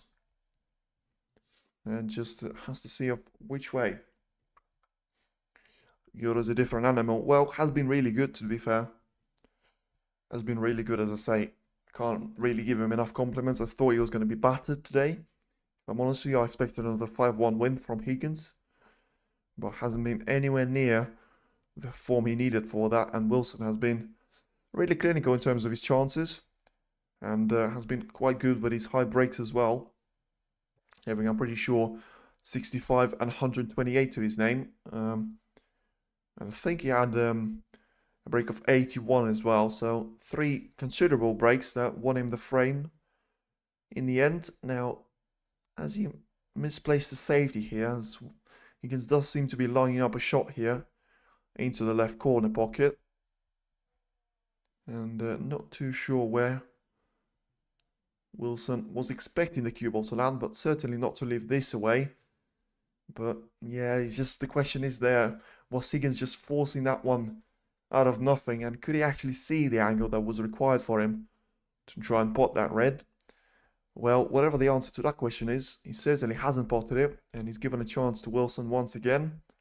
That's been a story of the match so far, of unforced mistakes there from Higgins. And, you know, after a nice start from him, it's just been all over the place ever since, taking unnecessary long pots, leaving Wilson with chances. And this frame hasn't been the exception of them all. And once again, Wilson finds himself with a difficult shot from the cushion to face, but you would still expect him to try and get this one in. As the red is in, now we'll have a choice of either pink or black into the right middle or corner pocket, effectively. I think it's going to be easier to pot the pink there, but a lot easier to get on the red from the black. So which one is he going to take on? I would take the pink on from this position, because I think you can always rely on having at least one of the reds available to the corner pocket. So Wilson there, with hesitation, seems to be edging towards the black, and in the end taking the black on here. So needs to make it, and does make it. So a good shot there by Wilson, powered up by the fact that he's actually really nice on the next red and has got a selection of those. So could he be cruising here to a potential 4-2 lead? Gary Wilson making it 3 frames on the bounce there that he could win. And if you knock out the likes of Sean Murphy, Joe Trump, and potentially at this point, you have to start asking the question, with Wilson surely being the favourite for the match now, can he knock out John Higgins with those 2 as well? 21 points scored now. He's nicely on the red once again. And yeah, you have to say Wilson was coming into this match as a massive underdog. But it's not going to be the underdog now, as I think he'll be a high favourite should this break result in anything significant in terms of the points that he scores. Of course, already getting 16 points on the current break. Could get a lot more though. As you can see, the referee just checking as Wilson has to reach over the couple of reds. Mark Allen now finds himself trailing by 3 frames to 1, and he's now currently on a break here, Allen, as Wilson is on a break of his own. Once again, another black goes in, develops the reds even more nice and even nicer for him. Has got pretty much no angle whatsoever, so he just can roll through on this black and get himself another 8 points on the board, and of course, importantly, wipe out another 8 points chance for Higgins to try and score. Yeah, I have to say, from this position, Wilson is pretty much spoiled here for the choice. You know, he's almost got 3 reds now, that all of them, you know, really easy pots, and all 3 of them you can try and land on the color from. Decides to go for the left corner, the black being the aim, so puts a little bit of distance between the cue ball and the black, but as I say, with the form that he's been showing so far, shouldn't be too much of an issue to him. And he's got a nice angle to find himself comfortably on the following red. We'll have a selection of those once again. Now 32 points on the break, 37 points scored for him in the current break already. In the current frame already, with it being 32 on the break. So 4 reds, 4 blacks. And might actually stay on the black for a while here, Gary Wilson. But the next shot will probably have to be played off the blue there. Needs to make sure he ends on the top side of it. And decided not to risk it there or overrun it by a mile. Depends which way you want to look at it. And has landed on the green there. So this time you'll have a little bit of work to do. to find himself on the bottom part of the table. But once again, cued that one to absolute perfection there. Couldn't have ended anywhere better there on the table with the cue ball. As once again seems to be back to his prime position. And on the black to follow up. Yeah, 4-2 lead for Wilson will be a massive chance, effectively having 3 match frames. You know, where should he win either of those, he will become the 3rd semi-finalist here. Unless the match between Mark Allen and Jiahui finishes a little bit earlier than that. Still, Allen on the break there at 57, so very much looking like he'll be 3-2 there. With Wilson aiming for a 4-2 lead in this current match for himself. The pink will make it another break of 50. He's 4th at least, if my memory is right, in this match already. And yeah, only a couple of pots away now from being the frame bowl territory, with a couple of reds being heavily on the cushion there, so not necessarily going to be favourable if Higgins is to come back to the table and try and produce a comeback in this frame. But I think that's not going to be on Wilson's agenda, as he'll try to eliminate any sort of chance of having Higgins back on this table until at least the following frame, as he now has got himself a frame bowl chance. Should the next red go in, he'll be a 4-2 scoreline and 3 frames on the bounce there for Gary Wilson. As the reds disappears there, once again only 4 of them left, so 59 on the table, 64 being the difference. 2 snookers needing already here for John Higgins. The blue will make it 3. And there you go. Moments of brilliance there, and a performance of brilliance so far from Gary Wilson, making it 4-2 scoreline and putting himself within 1 frame away of knocking out another favourite for a tournament. Mark Allen here though, he's on a break on the black, and we seem to be switching up to the table here on TNT Sports 3, as there may be a potential chance for him to get something near a maximum. Doesn't look likely from this shot though, as he overlands on the red, so have a lot of room here and a lot of ground to cover.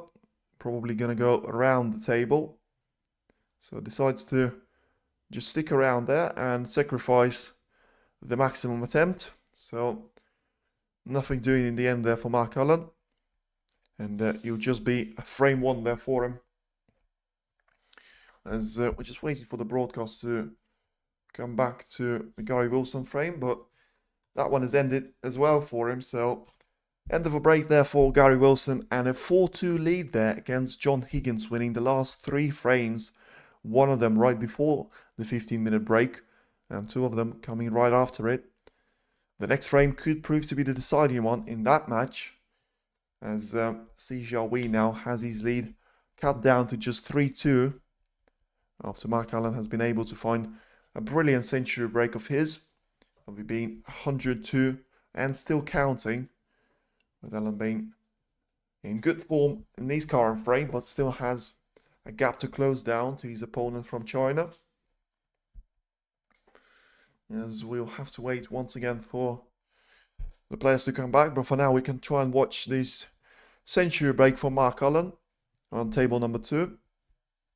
So doing everything nicely, has got a red on the cushion that has to try and get rid of. As I say, 102 points already scored for him, so a century break is guaranteed. And just taking his time here after this red shot on the red, just to see which way is he going to land on the last and remaining red. Doesn't need it at all, to be fair, but for the just a really high break, with it being 102 already, could make it 144 should he potentially land on the last red, as the black goes in there. So landed at last, but not with a favourable angle, and has to play awkwardly from the rest there. And once again, just rolls that red ball in and misses the pocket this time. So 109 will be the end of the break there for Mark Allen. as he closes up the deficit to just one frame between himself and Jiahui. And whilst we were watching that, the action is ready to resume on table number 1 with its Gary Wilson ready to break off for frame number 7.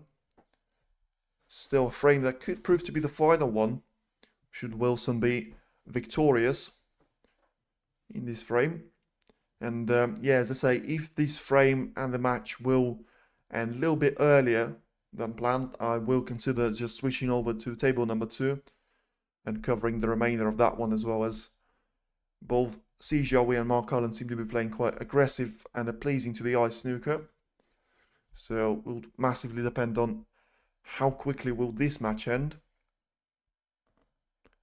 Higgins will be reluctant to see it end quite soon there, with him trailing, and with the only way it's going to end before all 9 frames are played, with Higgins losing. And once again there, he finds a really good pot, but doesn't lead him to absolutely anything apart from a decent stat in the rulebook and 1 point on the score sheet. So have to play a safety here of some sort from the black and get the cue ball in and around the ball carrier once again. So he hasn't been able to get started here in the second part of the mini session, with Wilson being the man in charge and dominating the play. Of course, the first semi-final, as a reminder, on TNT Sports will begin at 7 AM in the UK, it being 2 o'clock in the PM in China, local time, with it featuring Zhao Guodong and Mark Williams being the 2 players that have guaranteed themselves a spot to the semi-final. Wilson and Jiahui seem to be the favourites for the remaining 2, but John Higgins and Mark Cullen will still have something to say about that, as Wilson gets away with a good safety there, just rolling up to the red, and Higgins will send the cue ball back up towards the top part of the table, and gonna have the yellow in between the cue ball and the red ball there. So nicely done there, and once again cushion will have to be used there from Wilson to avoid giving 4 points to his opponent. And don't look too good for the line this from Wilson, and I think it's going to be a good chance here for John Higgins, as the second time of the last game does indeed work out for him and gives himself a chance for a break here on frame number 7. It's to be cautious in terms of his positional play there, with the black being out of position and the pink, as Higgins just checked there, being available to the right middle, but not much after that. So a lot of topspin required here. He has missed one of those shots there, Higgins, and it has seemed to go all downhill from him ever since, with him not being able to string a decent break together after. And yeah, so 6 points here for him, 4 of those coming from a foul, and the remaining 2 coming from the reds there. So seems to be lining up a pink here into the middle. Will give himself a couple of reds to try and aim towards the corner pocket there. And a really key frame here for Higgins, because if he can win this one and just frustrate Wilson in terms of not giving him as much table time as he got probably used to in the last couple of frames, winning 3 on the bounce, Higgins can just try get himself some sort of momentum and some of his confidence back to try and potentially later on force a decider, and then just see what happens in that particular frame. Now has to work on getting himself some sort of cushion here earlier on, as the pink goes back on his spot after a little delay, and the red to follow it up. Now should be the black to go into the right corner pocket to follow up the path of the red. Still has at least 2 more reds in open play, another one being available to the left middle if you run in behind it. And the position itself doesn't look too bad, especially for the player like John Higgins. Just has to be taking a little bit more time and a little bit more caution than has been doing throughout the match to make sure he gets the most out of it, and especially gets most points out of it. And I think in the last 3 frames he barely got 20 or so points to his name, with Wilson absolutely dominating those 3. Now has got 20 here, all 15 of them on the current break. Now has got a blue to try and potentially line up shortly. Will depend heavily on if the pink is possible into the right corner pocket. So the answer to that question seems to be no, as the blue will be taken here to the right middle. Still lands with a nice angle there to try and go into the corner pocket for the red. And once again, the angle on that one suggesting that the cue ball will be coming back for the blue, as he scores 26 points. So we're looking to make that at least a break of 50 to give him some sort of cushion in the frame to try and put some pressure on Wilson in the later stages of the frame, should it become some sort of safety battle based. Of course, if Wilson was to get a chance in the open position that he currently is, with the way and the form that he's shown so far, you would expect it to be a match-winning opportunity there for Gary. 32 points here scored by Higgins though, 27 on the current break already. Has got a semi-difficult red to try and face here, with the cue ball rolling through the reds, and has to find the color to land on, potentially the black there it would seem, but seems to get stuck there midway through, and with the pink not being available to him, looks like it'll be the black as the only color he can try and make some usage of, but probably only in the safety matter of things. You can't really be going for that sort of shot when being 4-2 down and only having 33 points as an advantage to your name. So Mark Allen is on the run now, and he's looking to win the second frame in a row here to restore it back to 3-0 against Jiahui. So that match is certainly not over yet. As, yeah, you would expect Gary Wilson to come back to the table shortly here, as Higgins doesn't have any sort of chance to stay in this break, at least in this moment in time. You'll have to find some sort of solution, but yeah, you can see that a little shake of the head there. He's not happy with the position he's found himself, but also with he hasn't really got any sort of options to his name, it would seem. Just finds himself confused and not too confident in what he has to do here. So just plays off the black onto the side cushion, so making the catching up for Wilson a little bit more difficult. But once again, I think 33 points is not the sort of that substantial damage in terms of points tally that you can sort of put on your opponent. Wilson now will try and string a couple of safeties here in a row and get himself with a chance. The chances that he's been getting throughout the match in pretty much every single one of those frames. We haven't really seen a flawless performance from Higgins in any of the frames, even the 2 that he's managed to win. He has given a chance to Wilson a couple of times. Guys, which cartoon character does Elliot Slessor reminds you? No idea. I mean, if you're asking me, absolutely no idea. Wouldn't remind me really of a cartoon character anyway. He does seem to be a very serious and very much a man about temper. So, I don't know. Don't know. You tell me. You tell me. You obviously have one in mind. Higgins, though, will have a safety in mind. Has got a left side of the table to try and potentially deal with. The right one. Majority of it being covered up by the inability to find a safe route back to the bulk area for the cue ball. And there you go. You can see there's a potential long pot chance here, but I would advise Higgins not to be doing that at this stage of the frame, even though that he might look like he's ahead by 33 points. I don't think it's going to mean anything. And Higgins there took a long pot on and probably got away with it there.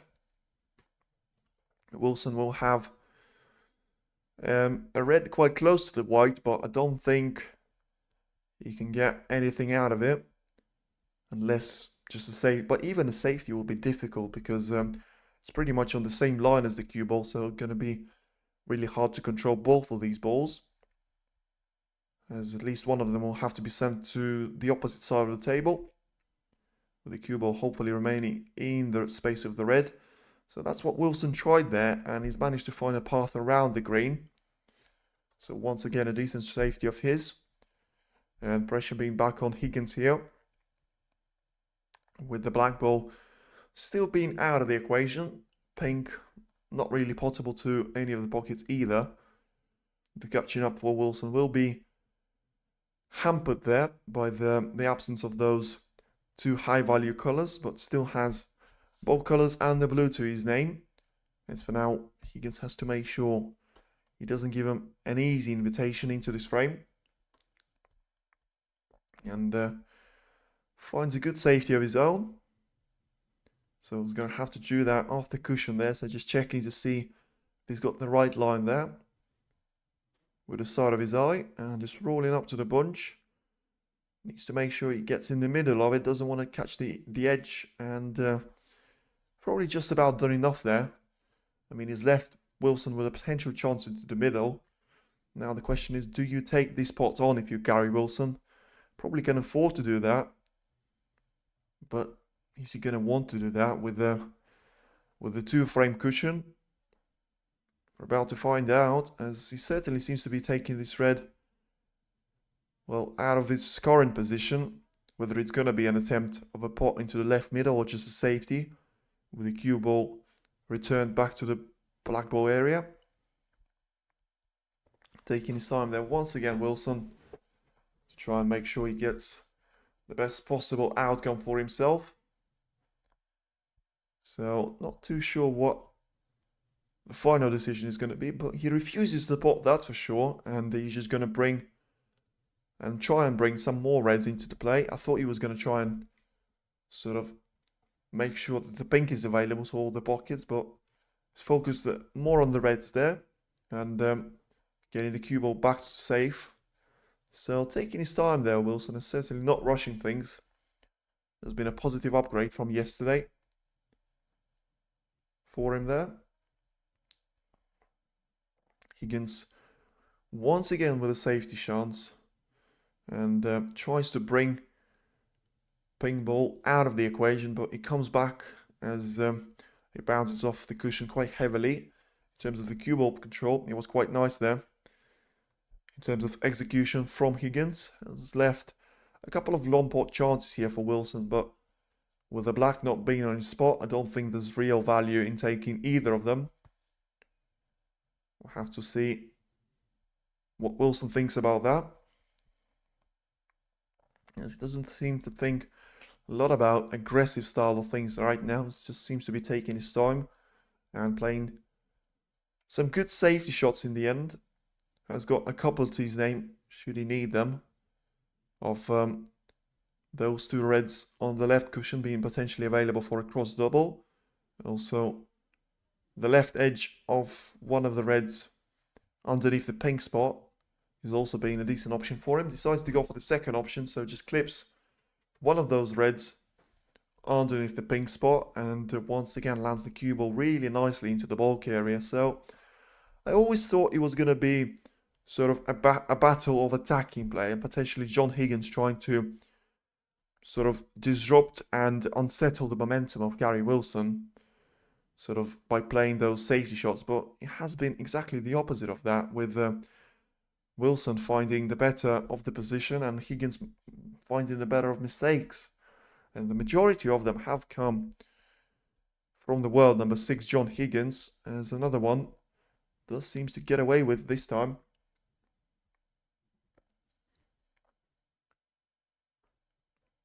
And once again there, so Wilson just Evaluating all of his options he has. Can't really get through to one of the reds near the pocket there, so has to eliminate that one close to the middle area. And hasn't done too well with eliminating it, I would say. The cue ball position has saved him there with the brown being in the way. Higgins not on it today, absolutely not. I mean, Gary Wilson has certainly been on it, but he's also been helped by the fact that John Higgins has been nowhere near the form that he's capable of producing and has produced already throughout the tournament. You know, I've seen that match against Yuan Sijun. It was a good match. Sijun had his chances, but in the end, Higgins was just able to be the better man. And, you know, Emery, Ford just dominating there. But just hasn't found his game so far today. Once again, plays a controversial safety shot, leaving Wilson with a potential roll-through attempt. Don't think he's going to take this one, though. Who's was Higgins' coach? I'm pretty sure he goes with the same one. He shares one with O'Sullivan, doesn't he? Let me just double check that. Not sure he's changed one.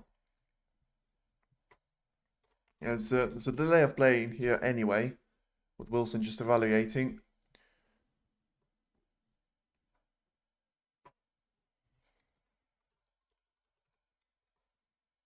And in the end goes for a straightforward safety shot, just pushing that red on towards the bottom part of the table and gives the turn back to John Higgins.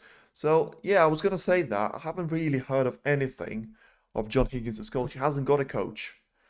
You know, I don't think he actually needs one. You know, which side of play do you need Higgins to improve on? He doesn't crumble under pressure. His long pots are usually good. His safety side of things is certainly good. I mean, his break building is certainly not on the level of, you know, Judd Trump or Ronnie O'Sullivan, but he's still way better than some of the players on tour. But I don't really think there's an aspect of the game that you can try and improve in John Higgins. It's just been not his day today. Lee Walker is Williams' coach. Yeah, I'm certainly heard of that name. I'm pretty sure it's the former O'Sullivan coach. It is a little bit weird to have Williams with a coach and Higgins not have a coach. I'll give you that. But as I say, even if you're Mark Williams, I mean, what sort of things does Lee Walker work with in terms of Mark Williams there? As Wilson gone for a controversial pot there and a risky one and has left Higgins with a good chance. Yes, bad day for Higgins. Well, could be a little bit better as he's 33 points clear and the break seems to start for him here. Has got a couple of good reds to try and play. The black being off its position, but probably being a benefit here to John Higgins, with him still being able to be in and around the sort of blue and the pink area. My things can be addressed in coaching. You know what? I was thinking that, but then I thought, I know for a fact that John Higgins' mind game is one of the best on tour, but is Mark Williams is not. He works on alignment as Williams has poor eyesight. Fair point. You know, you have to take those things into equation. You know, I would have thought more of coaching like technique-wise that you can't really change in that age. But if you talk about, if you talk about just that elbow and that positioning and the eyesight, of course, the part of things could be important. So good point there and a fair point made.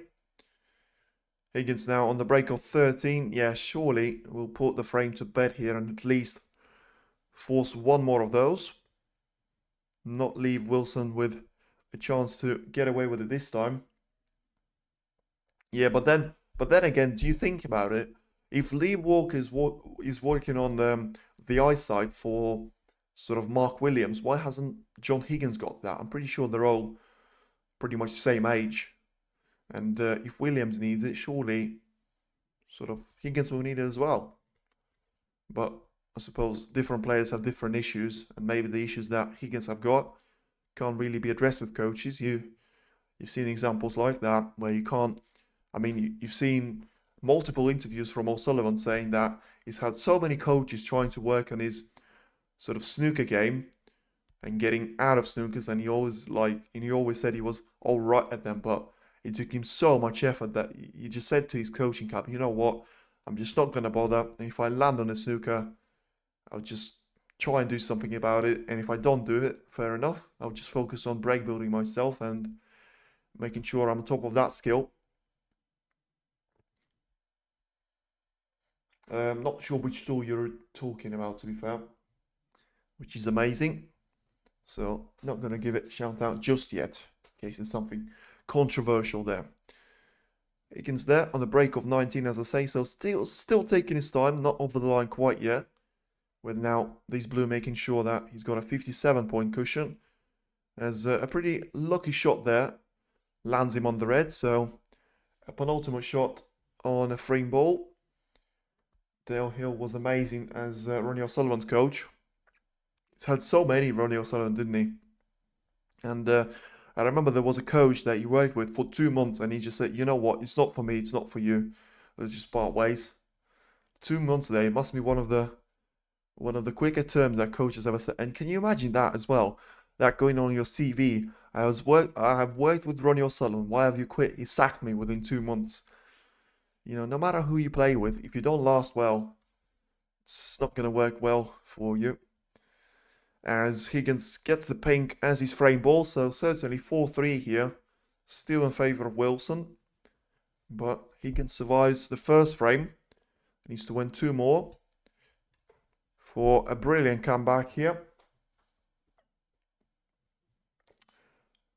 Pranam says, where can I watch this match live? You've got 2 options. You can check WST Snooker app. So official links will be given to you there. Depends on your region if they're available. And also you can, if you're in the UK, you can try and check out TNT Sport and Discovery Plus. So depends which channel you want to watch. So break ends there on 38 for John Higgins as he gets himself a frame on the board. So now you've got Gary Wilson leading by 4 frames to 3, with Higgins not allowing him to get over the line just yet. Didn't get a single point in that frame, Wilson. And hopefully Higgins will try and build on that momentum as Mark Allen has evened things up there. So after Jiahui has managed to win 3 frames against him, Allen has now won 2 on the bounce himself. The scoreline in that match is 3-all, with both of the semi-finals remaining spots are still very much up for grabs there. Ronnie O'Sullivan regretted departing ways with Dell. Check it out. Well, I wasn't talking about that. I was like, I'm not too sure which name of the coach it was, but he was just saying, if it's 2 months that you work with someone, surely that's not going to look nice in your future career. Higgins will not give up, at least there is that. Well, certainly, and the thing about Higgins is, if he forces a decider, he comes back to the favourite because just of his sort of win success in terms of decider. I think he's had last season, he had 43%, which is by far the best of anyone. So there you go. I think if he forces a decider and wins 2 frames in a row quite comfortably, I think he certainly becomes a massive favourite there, Higgins. But still has a lot of work to do. Needs to win 2 more frames to book himself a semi-final spot for the first time in this season. 2 months with Walker. It wasn't Walker. Surely it wasn't 2 months with Walker there for O'Sullivan. I mean, I know he worked with him for a while, and I think it was actually Walker that was trying to teach him to escape from snookers then. He was just saying, I spent so much time with Lee Walker doing that. Well, I think it was Lee Walker, but in the end he just said to him, it's not worth for me to be wasting my time. I just want to focus on break building. There you go. Let's see. And yeah, so he's been working with him, and he's working with him right now, Lee Walker. So he's obviously coaching Williams and O'Sullivan. He started working with him in late 2024. So don't think it's been 2 months, but also don't think he's worked with him for ages, as I thought.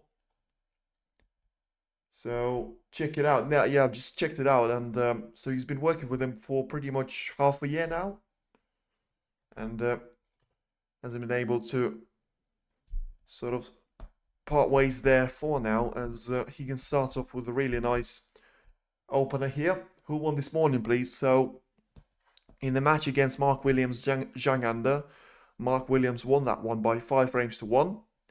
And in the match against Zhao Gudong against Stan Moody, Gudong has won that match by 5 frames to 2 there. So there you go, there's your answer, and in the comments as well. Wilson here lining up a diagonal shot and just rolls up from 2 cushions to one of the reds. Misjudged the power badly there. Lands exactly on the cushion with a lot more power needed there. So we'll have to do that attempt at least one more time. Thank you, no worries.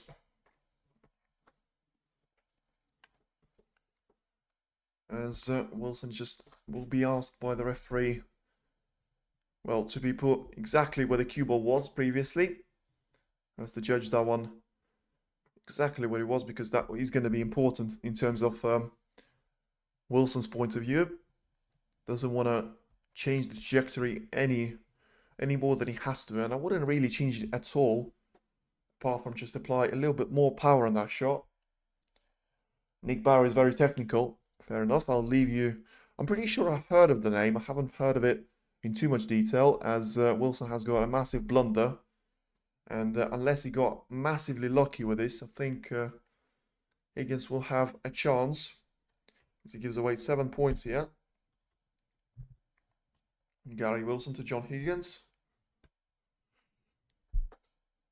And yeah, has got an opener here, Higgins. So all of a sudden, 4-2 lead has turned into 4-3, and it's turned into 4-3 with a chance for Higgins to be on the break now, and be in really dangerous position.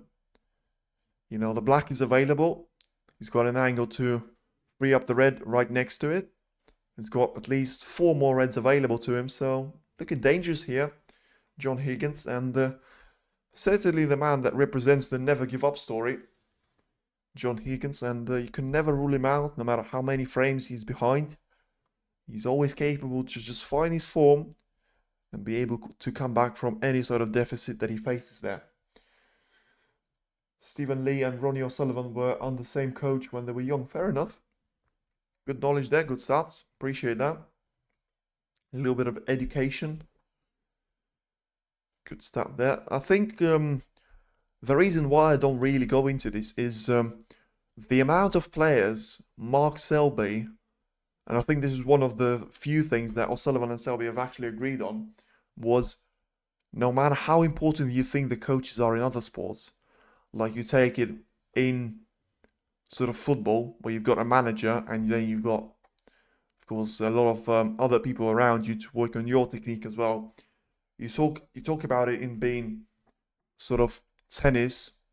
I'm not really sure about any other sports, but you're a lot closer to them in the other sport than you are in snooker, because when you're on the table, you're not really going to have a coach telling you something to adjust your game, which you can do in football, tennis side of things, even Formula One. You know, those four on the main sports there, you know, I seem to keep an eye on, but you always can make adjustments in the game, and in snooker, as Selby and O'Sullivan said, you're on your own. And you're up against the crowd, you're up against an opponent that could be very much the man in form. You could struggle there. Mark Selby too, well, there you go. That's what I'm saying. The same coach, well, I think it's logical, because I think when they were young and they just turned professional, with Selby and O'Sullivan not being too much of an age difference between them, I'm pretty sure it's like 5-6 years there. Actually, I'll double check. I know O'Sullivan age, I'm not sure about Selby's age. So Selby's 42, so yeah, exactly 8 years of age difference there between the two. As I am keeping you updated with the scoreline here, as Higgins seems to be finding his gear, finally, and being on the break of 31 already, nicely on the blue once again. So very much the decider could not be out of the equation here. In a match, your coach never talks on techniques, only mental aspects, but yeah, but how is that going to work? How is that going to work then? Tell me. So if you're in a crowd, even if you have a coach sitting in the crowd, I mean, you're not going to have coach shouting to you when you're in your chair, as I think Higgins messed up the positional side of things here off the blue. So a mistake there for him, and now probably has to play some safety of some sort here. John Higgins. It's going to be hard for him to get back on the color from the red he has available to him. And during interval, but then, yeah, I get what you're saying there. He's not really going to have coach shouting to him while he's sitting in his chair. As Higgins gets a little bit unlucky there with a cannon from the red, so it doesn't land on either of the color perfectly. Probably will be a safety with 48 points of a difference. Come on, Higgins game on, certainly will be. He still needs a couple of more points and a couple of more balls spotted here until we can certainly say he is with a chance to force a decider. And during interval, yeah, I get what you're saying there, but how much of your game can you improve during those 15 minutes? Because A, you've got potentially most of the damage would have been done to you already by that point. And then also, like, what is he going to tell you? Just focus on your game, you're doing good. Well, I know I'm not going to do it because I'm losing 4 frames to 1. Like, I'm not too sure what the coaches can do in the game to you. They just probably have to give you a sort of preset before the match, sort of say, if you are losing, this is what you have to do. So against this player, you have to take a conservative approach, and against this player, you have absolutely nothing to lose. Just try and go absolutely all in, as Wilson probably heard me there, as he got absolutely all in on this red, and he's managed to put it. So I didn't mean to Wilson there, but in general, they can tell you just try and go all out attack there, just throw all safety out of your game, and just see what happens there. Terry Griffiths is a master during intermission doing pep talk. Well, once again, so who was he the coach of? And because that will be important, some players prefer not to really have a team pep talk. I know certainly the likes of Maguire. I was surprised to see, but Ding Junhui doesn't really like to have a pep talk. He just likes to be just sort of left to his own there and try to concentrate on his aspects of the game and more be told on what can he do in terms of the technique and the aspect of the actual snooker game, not the mental side of it, which I have to say I was really surprised when I saw that in one of the article in, I think it was maybe Daily Mail, might have been Guardian instead, but yeah, I have to say from all the players, probably one of the least of the ones I was expecting to see was Ding Junhui, and also surprised to see Zhao Xington, the world champion, not really having a great amount of coaching experience with him. You know, I think he has a coach, but did he not say he doesn't really listen to it, and he just has him because he has to?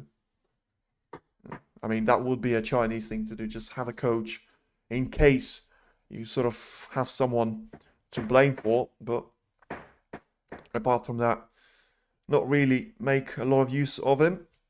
There's now referee just checking the position of the pink.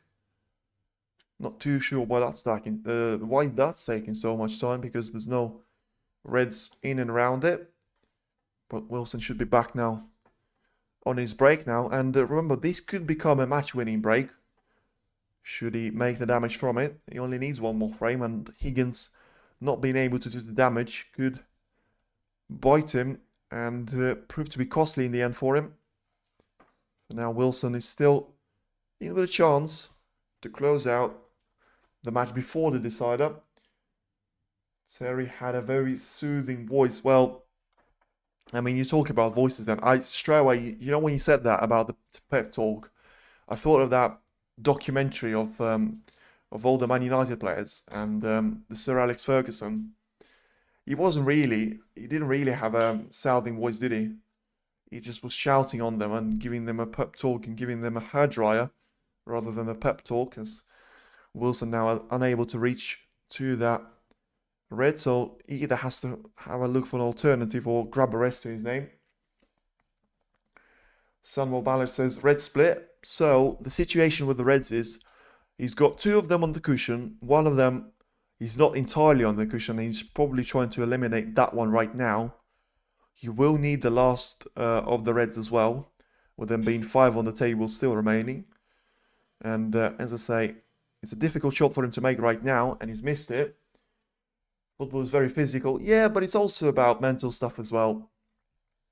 You know, with so much pressure on you, with it being one of the most popular sports, so many eyes on you, so many things you don't see behind the scenes. And there's a lot to it in terms of mental side of things. But I don't think there'll be as much as snooker. One thing I will tell you, I think it will be a lot more sort of in terms of the technique for the actual game. Red available for Higgins. I don't think the red is really available for either player. And Wilson now has got a safety shot to him. Not really the most difficult one, but also not the easiest. So we'll have to see if he can make the most out of it. But he trails by 17 points now, Gary Wilson.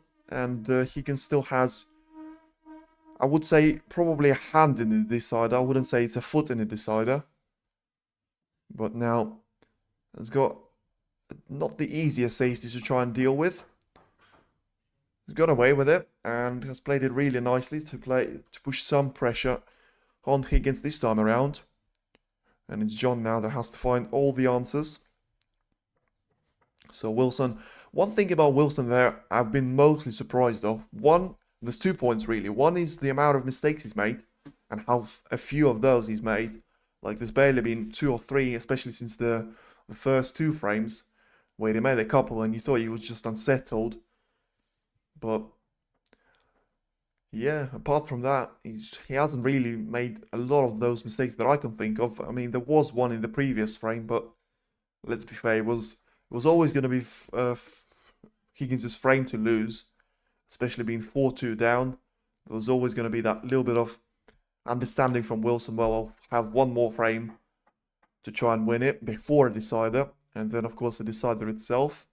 As Higgins hasn't got anything better, it seems, than just try and roll up to the red, and it seems like it was a horrible to-shot selection. Is red available for Higgins there? That question can be answered now. Red available for Wilson. Certainly a red available to him now into the right middle. Who will probably land on the blue ball after this. Didn't really want to catch the ping there, I would think. But got the red in nicely. So only 16 points now, the difference between Gary Wilson and John Higgins. And there you go. Wilson once again using 2 cushions in and around the table to get himself a nice position on either of the reds. Either one into the right middle or one into the right corner pocket. Either of them shouldn't be a problem in terms of getting on the next color. But the problem that remains for him is the yellow that I still think you'll need, and the last red sitting on the left side cushion. So 58 points now for Wilson, so only 10 behind. Has overdone it with the blue, so probably will have to go for the pink, unless once again he decides to go around the world here. So does seem to choose a second option, which I'm surprised to see about that. A lot to do with mind state in some players. Being a perfection in mind can run ahead with emotions in game. If you're talking about snooker, that's for sure. That's for sure, especially when you get to these moments of you're so close to winning, and we've seen it, funnily enough, with Zhao Xington. Even though in the World Championship last year, even though he was that sort of player that he said himself he doesn't care about pressure, and normally in the normal match when it's frame 6, frame 5, he doesn't care. He clearly doesn't care. He just focuses on his own game. He knows he'll miss a few balls, and you pot the majority of them. Yeah, if you talk about snooker, certainly. But then when you get to those chances of, when you're 1 frame or 2 frames away from sort of winning that match, you're always going to be, you're always going to have pressure. Whether you talk about someone like Michael Jordan, Lewis Hamilton, Michael Schumacher, Lionel Messi, Cristiano Ronaldo, those players will be feeling the pressure. And especially if you're a youngster, as Wilson puts himself 1 point clear here, with still 2 more reds to play, one of them being available, one of them not being available, really. Ronnie struggled with it, absolutely. He said was he not on the Q-tips with Stephen Hendry when he said he was absolute meltdown in terms of his mental side? That was his worst. That was his worst attribute by a long way. I think it was, you know. At this level, for sure, yeah, professional level, especially when you are coming from sort of being the world number 55. We've seen it with all of the players, really. You talk about Zach Zuerti, as Wilson brings the red really nicely into play. Still has not the easiest shots with the wrist to get it into the yellow pocket. We'll now have to think about the yellow itself being not in the worst, but also not in the best position for him. So yeah, what was I going to say? I lost it. Anyway, so just focus on Wilson here, as he has a difficult red into the yellow pocket. So has to be really careful with this one. And screw back clearly for the blue. Does it nicely, but decides not to screw back at all. So will just leave himself with a chance of a brown potentially. 10 points clear off Higgins. So still nothing doing at that time of asking. 14 points now. And Wilson is now in a chance to win the frame and win the match, but still needs a yellow and needs to get on the green after it.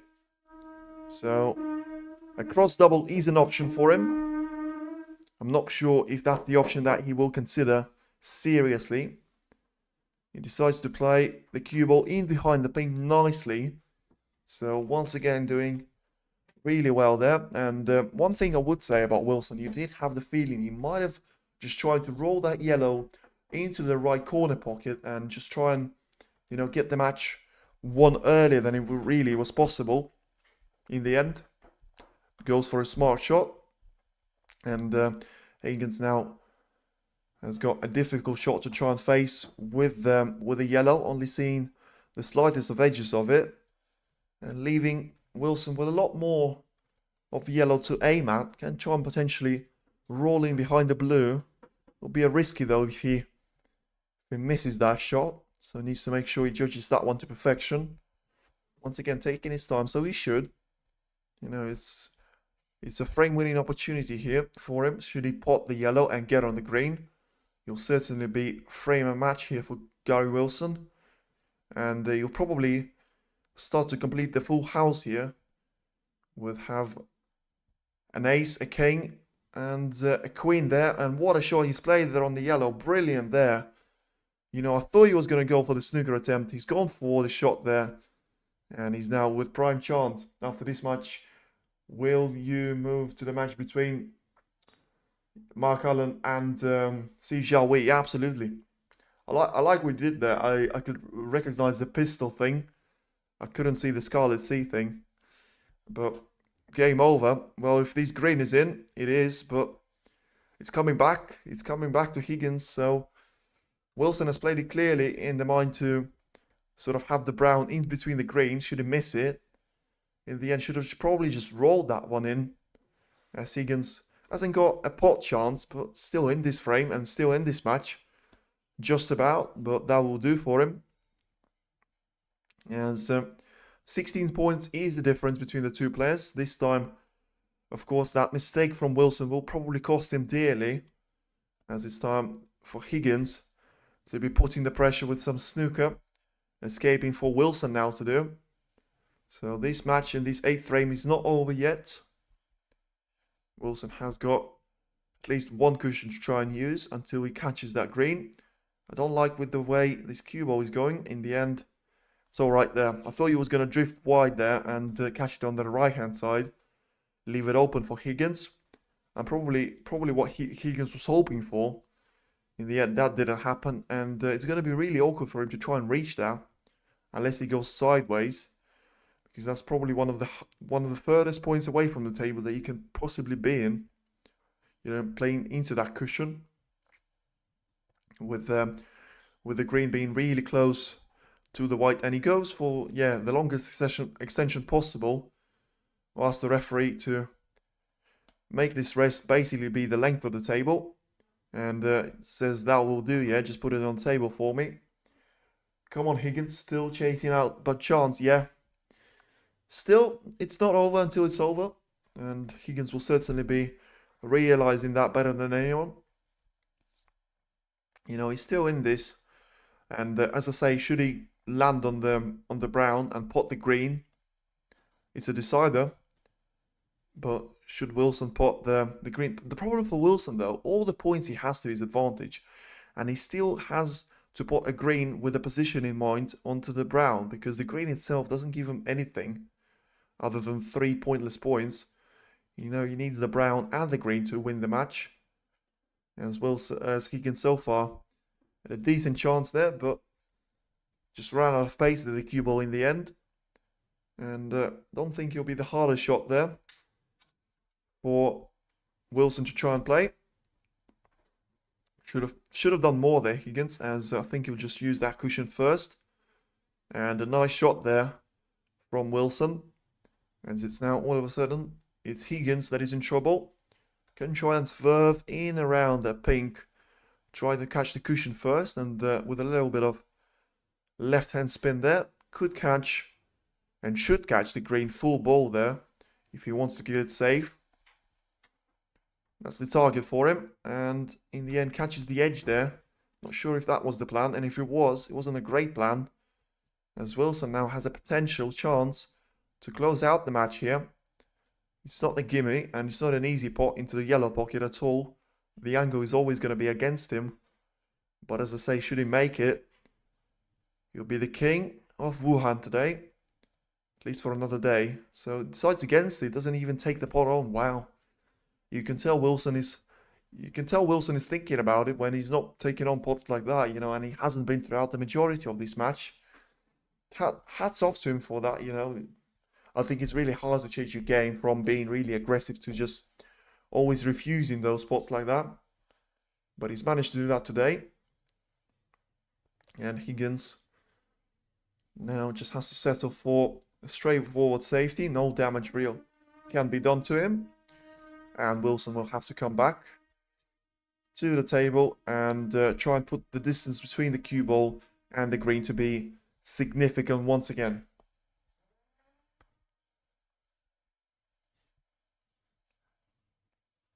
And this time we will try to have the brown in between the cue ball and the green. Even if he has done that, it shouldn't be too difficult for Higgins to find the way out of it. But of course, the most important thing for Higgins is to get the ball safe at this moment in time. Big game for Wilson, big frame for Wilson, absolutely big frame for Wilson. And it's a big tournament for him, you know, after the opponents that he had to face. You have to say, you'll be an absolute shocker if he comes through to the semi-final. I would never have thought he would beat any of the three that he can potentially beat should he win this frame. With Higgins being the last of the three, the last of us. Has a difficult shot here, Wilson. Potentially try an attempt here to roll the green into his own pocket. But the cue ball control was going to be key here.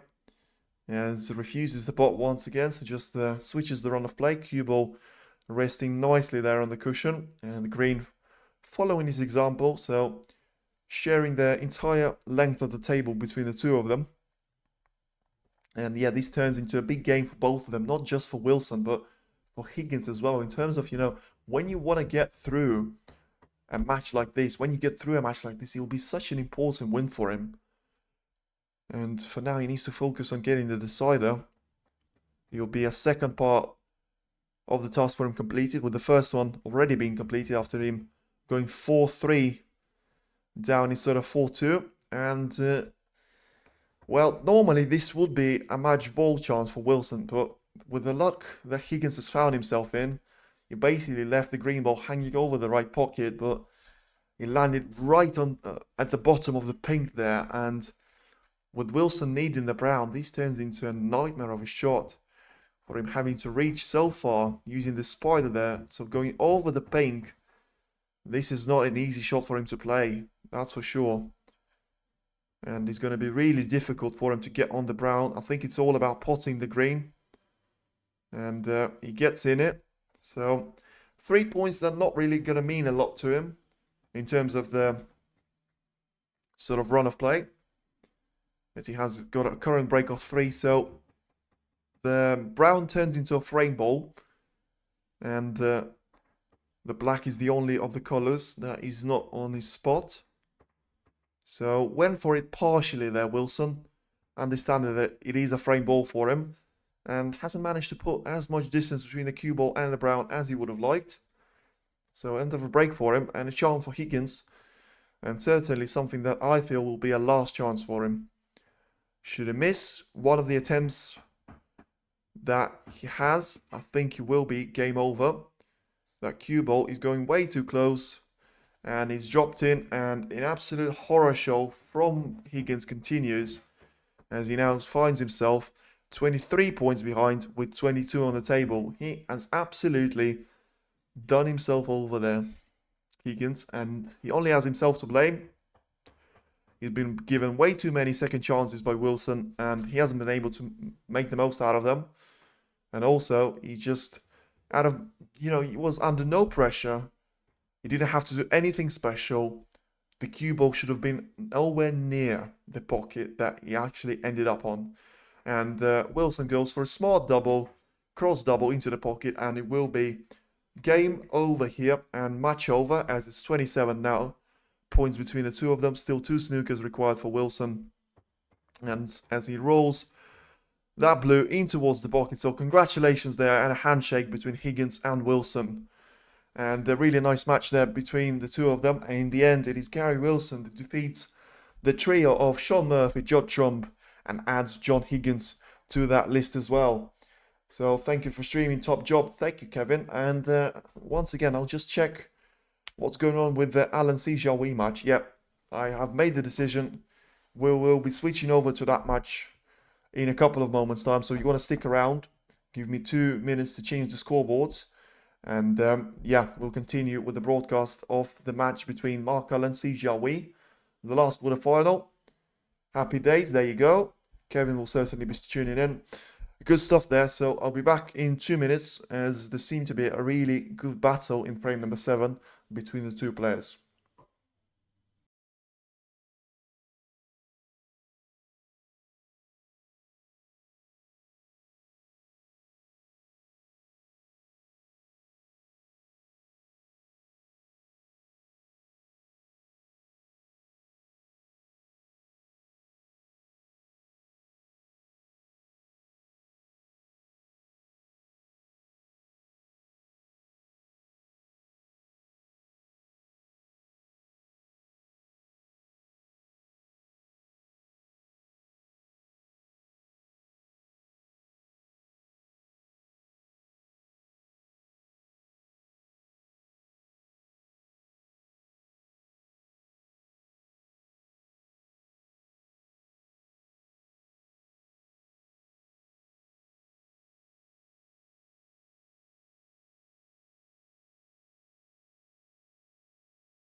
And there we go, and we continue the stream now as we switch to the last quarterfinals of them all.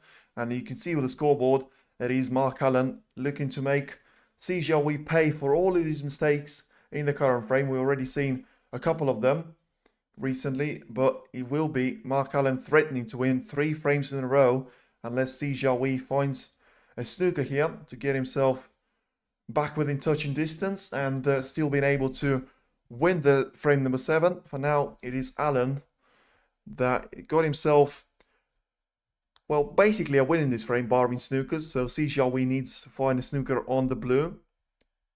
And certainly he's done that here, has put Allen into some sort of pressure. But the question for him, of course, will be, can he get out of this pressure? So 20 points being the gap, 18 being on the table. Allen decides to go for 1 cushion escape. And catches the blue there. So quite firmly in the end on the side. So good shot there from the pistol. And it's the magical C now that rolls onto the scene. After winning 3 frames in a row himself, he's now on the threat of losing 3 frames in a row and leaving Allen with a 1 frame away from reaching the semi-final and becoming the last of the 4 to complete the draw ahead of the semi-finals tomorrow. Jiahui won't give this up just yet though, as he tries to find a brilliant space in between the black and the pink. See, amazing on form. Well, I wouldn't really say that, to be honest. I don't think he's had a brilliant start to the season. Certainly wasn't able to do that in terms of the Saudi Masters. One thing that, and Shanghai Masters as well, to be fair, he had an average campaign there.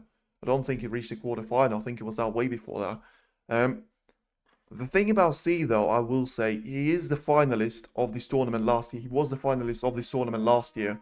And, you know, the other person that was actually the finalist in that year is Zhao Guodong, that is through to the semi-final himself and is on the other side of the draw. So it's still technically possible for us to see the repetition of an old Chinese final from last year, with those two being the last Chinese players remaining in the draw.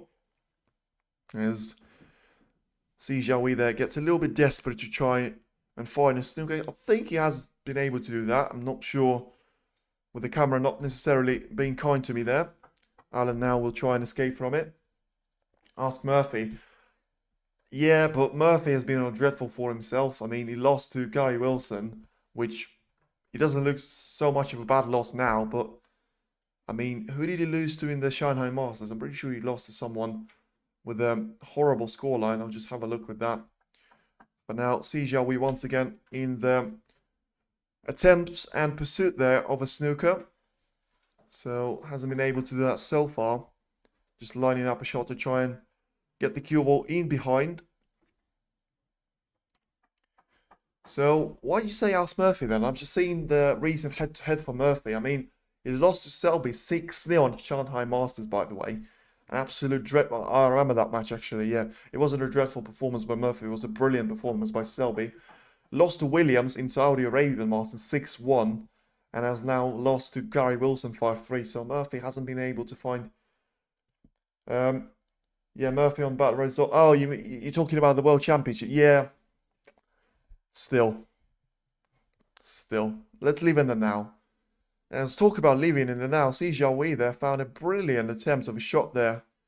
And Mark Allen finds himself in not the best positions all of a sudden. You know, with a lot of distance between the cue ball and the target ball, it being the blue. And the blue being quite far from the cushion. This is not a gimme. And needs to get it though. And to be fair to Allen, he did really well. Jiahui acknowledges that with a little tap on his hip there. So, reminder, 20 points Jiahui is behind now. And Mark Allen doesn't need any more of the frame balls. Jiahui needs a snooker to get himself back in the equation to win this frame number 7. To avoid losing 3 in a row there. And completing the bad cycle for him. Once again goes for a little bit of a change it up thing. But this time I think It'll be a chance for Alan to put an end to this frame. And I think it is genuinely just a scare from Seijia. We usually don't really see players going so far for the snookers on the blue, but I think he understands that if Alan does win the 3 frames in a row, which he certainly did now with him getting the blue in, he will be with a massive mountain to climb in the last 2 frames. We'll see what he can do though, Alan, as he hasn't been too keen on the deciders in his career. I think he has a success rate of about 32 of them, so not the worst, but certainly not the best in terms of the decider. And now gets a frame on his board, so now leads by 4 frames to 3. So a little break in between the frames. And yeah, of course, the winner of this pair will play Gary Wilson tomorrow in the afternoon session at Wuhan Open. So that is very much not done just yet, and yeah, it'll be really interesting to see from the neutral's point of view. Of course, if you're supporting either of the player, you'll be rooting for them to win. But as I say, for me, I don't really care. Don't really have a horse in the race. I always had a soft spot for Kyron. That has always been eliminating. Alan Wilson sounds good. I mean, talk about Alan Wilson sounds good for a party. Okay, can you imagine them just going like in an absolute practice stable? That will be an absolute killer, because if one of them is in a bad mood, it'll be a killer. And for tomorrow, to be fair, it is really a game, not really anyone's game to lose, because both Alan and Wilson have played some brilliant snooker occasionally throughout this tournament, have played some bad snooker as well, but you're always going to have that. El Pistolero, well, there you go. Not too sure why you're saying that with a Spanish accent, I think. Him being from Northern Ireland. Well, maybe I'm missing some part of it. But it does look like the Pistol is the favourite. You know, he's been really struggling in the form lately as of last season, and seems to have found it, certainly in China here, ahead of the China Grand Prix. And, you know, he had a good campaign, whatever you think about Alan, and loads of players have spoken about his style of play, especially against Barry Hawkins last season, where he was frustrating the crap out of everyone. It would seem Stephen Henry was saying he's a disgrace to the game, and there's no way he should be sort of draining this thing out of the game to that extent that Alan was doing. To which Alan came back to say, well, I didn't really have an awful lot else to do, and I wasn't really gonna just say I'll give it up. And still there, we're waiting for the broadcast to resume here, as they're just showing us the draw. So reminder, if you're tuning in a little bit late, Sal Godon, Mark Williams with the first semi-final of tomorrow morning, and Gary Wilson is the third semi-finalist, just waiting to see who he's going to have to play, with Jiahui and Mark Allen battling for the last semi-finalist spot. Mark Allen being closer of the two, as he won 3 frames in a row, and now leads by 4 frames to 3, only 1 frame away from booking himself into the semi-finals himself. But from the Allen's perspective, he did actually say, not too sure why we haven't seen any of the players here. I'm not too sure if it's an interval here of some sort. Anyway, I was asked a couple of questions, so I'll answer them first, and then we'll see. Right. Mark Allen has said to Stephen Henry, said, what do you want me to do? Do you want me to just let Barry win and say, I'll pack my stuff and I'll just get out of this tournament? Well, I'm not going to do that. I'm going to try and play the way that I can. And the way that I could play that game was to take this thing out of the game. You know, I'm pretty sure it's a fair observation to him. And yeah, I don't think there's a lot you can do about it. Now the players are coming back to the table, and the referee all in sync. And just one last thing about Alan. He has lost to Shang Bin-Yu in Saudi Arabian Masters. So the first real match of his campaign in this season, as Jiahui is now lining up a break of frame number 8. But talking about Alan and just finishing off the point, he's had a brilliant campaign so far in Wuhan Open, probably the toughest of them all, barring Gary Wilson, having to beat giants like Trump, Murphy and Higgins. today. He had to beat Human in the first round, which you would expect him to do, the Chinese qualifier. Zach Duety is a tough ask for any player, even the top 16 player, especially with the form he's shown late last season. Hossein Wafai was a decider for him, 5-4. I think it was a bit scrappy, but Alan won it, so fair play. And yesterday, last 16, absolutely destroyed Jiahui Nu in the afternoon session, booking his place in the quarterfinals. So I think another thing about Alan is it's going to be pretty fresh ahead of this tournament. You know, he only played one match in the entire season before it, and he didn't have to play a lot more frames in the first 3 rounds than he had to in the first 4 rounds, I should say, than he had to do in Wuhan Open either. So I think he could be a massive dark horse right now for the title. I can't tell people how they should play. Maybe no one should play safety.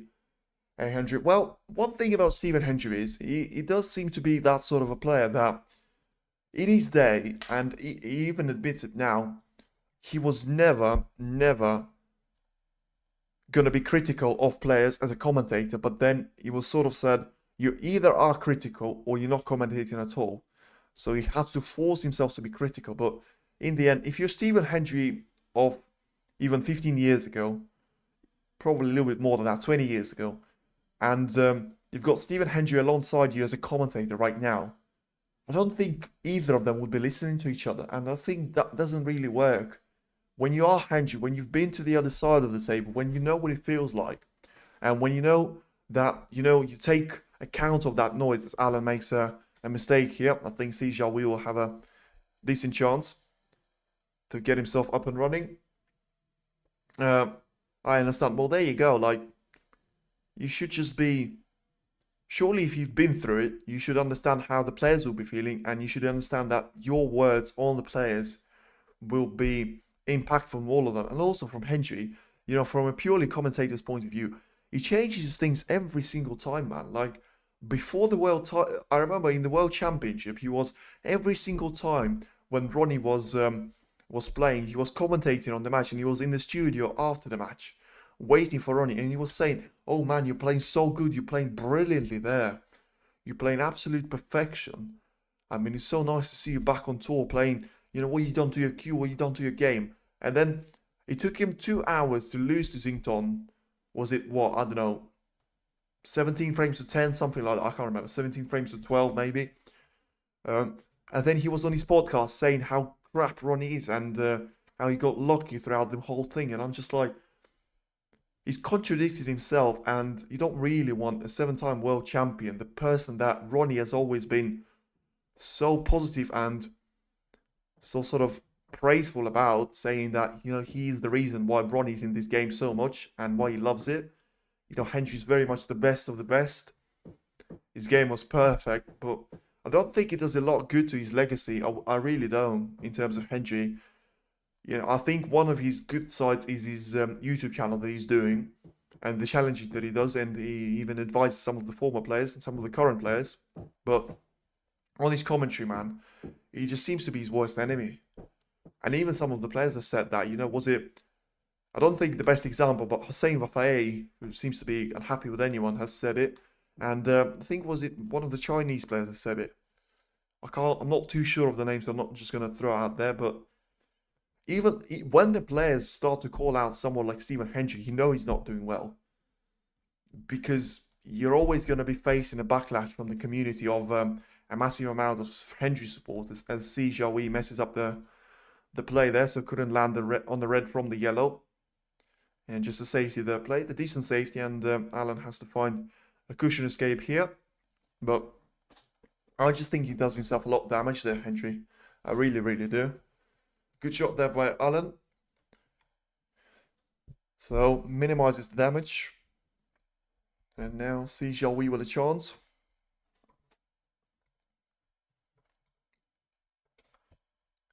So, is he going to line up one into the green pocket there? That's going to be an interesting one. Certainly gone for it, and he's got it. Perfect shot there from Jiahui. Will surely go for the green now, as he's got a prime angle on it to try and develop the reds potentially, or if he's got one available to his name, he can try and land on one. But it's been better so far in the start of the 8th frame. I have to say I only seen glimpses because I was watching the other game, Wilson against Higgins. But this game comes away as a bonus. And the trajectory of the cue ball is looking good there. But the luck of Jiahui doesn't. And I don't think he's landed on absolutely anything there. So once again, unless I'm missing something, I think it'll just be a safety for him. Yeah, doesn't seem to be too happy with what he ended up with, but has to get on with it. Not a lot you can do about something that in the past, you just have to put it in the past. As referee just having a look while C is aiming up for the plant there.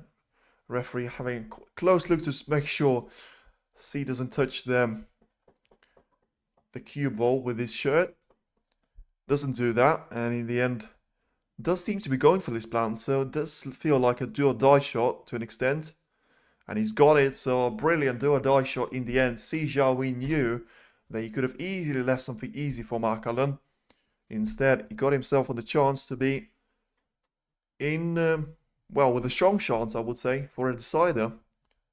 You know, it's been 7 frames already, and it could well be 8 is not going to be the last one. Should Jiahui win this frame, and very much looking likely, with him being the one on the break. Has got 3 reds at least available. 2 in the right pocket, into the right corner pocket, and 1 into the left. Break of 20 now for him. So if he uses those reds, and I think once again, a couple of reds, well, I say a couple, 3 of the reds are below the black on the cushion, with 2 of them blocking each other way badly. I think you can try and land on the 3rd one and try and potentially just roll it into the pocket.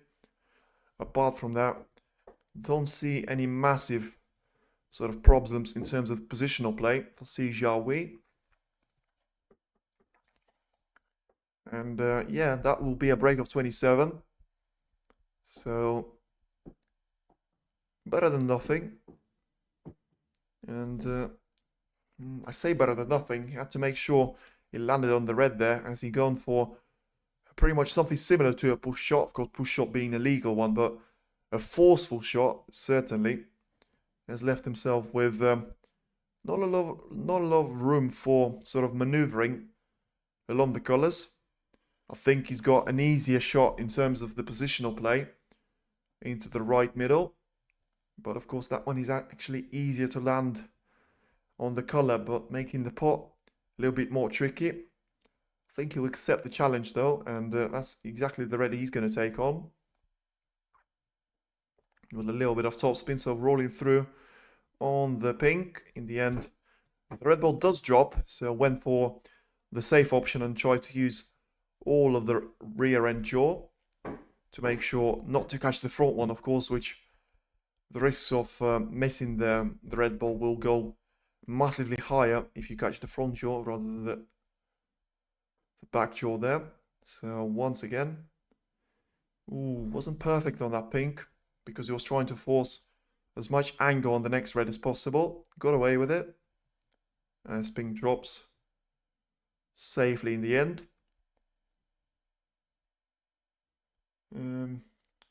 So good to hear this as I'm gardening in my business. Great coverage, thank you. I appreciate that. I really appreciate that. Lovely comment there. And I think it is a brilliant sport, to be fair, and it's a good game so far. Although it would have been better if Jiahui didn't catch the red there and landed cleanly on either red, either blue or pink. Now has landed exactly in between of them, and with the cue ball being on the cushion and being the wrong side of the blue, it'll be a massive challenge for him to end up on the red from here. Probably has to take on the pink here, as you can see Alan sleeping in the background. So clearly had enough of the last couple of frames, them being quite lengthy. You know, the stats on the previous one showing it was about 30-minute mark. This one, with the current position, could well be above that. It depends how much of a break can Jiahui get here. So decides to settle for 5 points on the blue and sacrifice the position on the reds. Now the interesting point is he still going to attempt one of the reds into the right corner pocket? Or is he just going to settle for a safety and a 40-point cushion there? Alan this time awake, so he had a little nap in between. This break has certainly taken a while there for Jiahui, understandably so. You know, he can't afford any more errors. As he goes for a mid-range shot there on the red and nicely landed there on the color. Them being the bold colors, and has probably either brown or blue to choose from. It's landed exactly in between of them, but it makes an angle on the brown being favorable to him to come back to the bottom side of the table. Has got two reds just above the black spot that I think he'll be aiming for. And you can see confirmation, a lot of topspin used, so clearly down the middle of the table the cue ball will go. And judged not to touch the yellow perfectly. How's the force? Too much power, too much force there. And talk about force with the Yoda, the taxi driver. It's not Gary Wilson anymore, but it's Jiahui with too much force and leave himself with an awkward angle. And can still try and hold for one of the colors. But priority number one has to be getting the pot in, which he did. As his cue ball positioning. Not great. Not great, it being probably kindly said. Yeah. 4 letters you could choose. You could generate a word out of, but I will just say not great here. And I think it'll be a snooker attempt from Jiahui. 46 points is the gap to his opponent. In his favor, 75 points still on the table. So 29 points not safe he is. As Alan has to wake up and be prepared to come back to the table. The question is he going to be coming back to the table to one of the colors being on the cushion, which is an option in terms of the safety play. With Alan will have to use all 3 of those colors when trying to come back in the frame. Or is Jiahui going to try and roll up a snooker in behind them? The answer is on the postcard there, and there you go. So he tries to put green on the cushion, not only tries, but he does put the green on the left side cushion there, and doesn't leave Alan with an easy safety shot, but at least it's not a snooker for him. Straight away goes to try and clear those 2 reds quite close to each other on the black ball cushion. In the end, misses them in their entirety. So 4 points go the way of the Chinese world number 14. 14. Alan being the world number 11.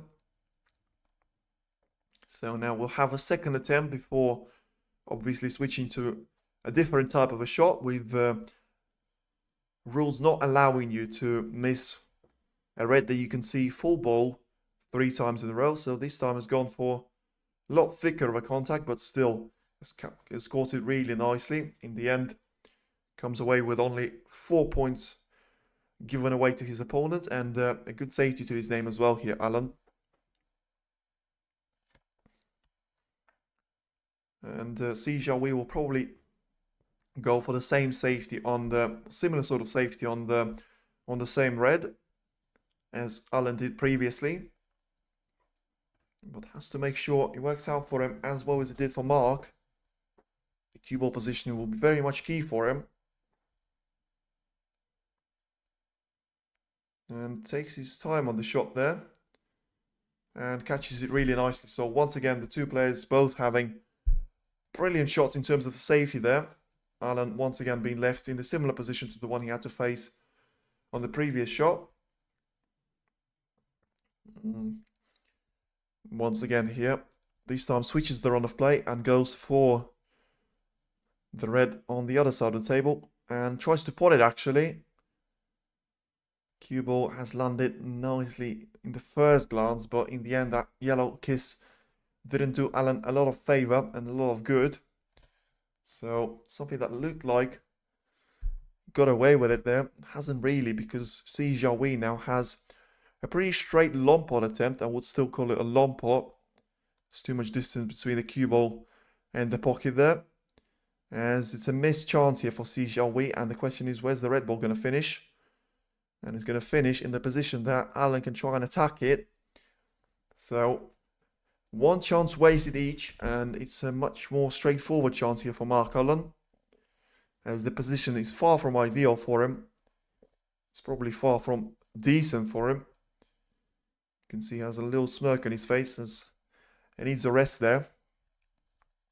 And even the first red is not going to be the most straightforward of them all, as I think he just has to navigate through the colors and find himself safe in one way, shape or form. It's not going to be easy to do that for him,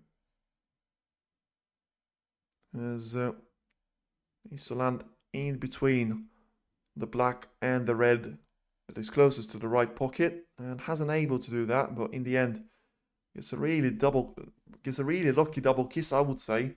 Didn't see any hand of apology going up, so maybe he has meant it, but if he has, brilliant shot then, but I have to say I didn't really think he did. Now finds himself nicely on the pink. A lot of screw back incoming for the red just below the black spot. And I said a lot of screw back coming, and he hasn't generated enough of it. So finds himself with a very, very difficult angle, and a probably red not even worth taking on. So 7 points, and it looks like it will be all that Alan scores in the current break.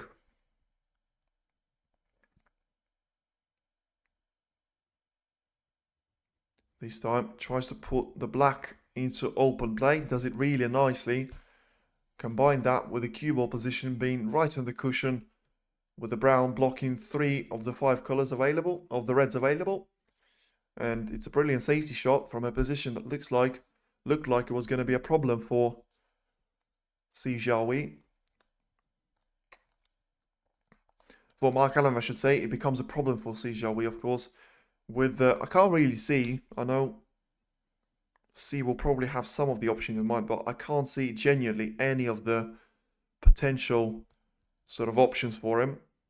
I mean, he's going to use those 2 reds quite close to each other on the left cushion, but I can't see him just getting away with it.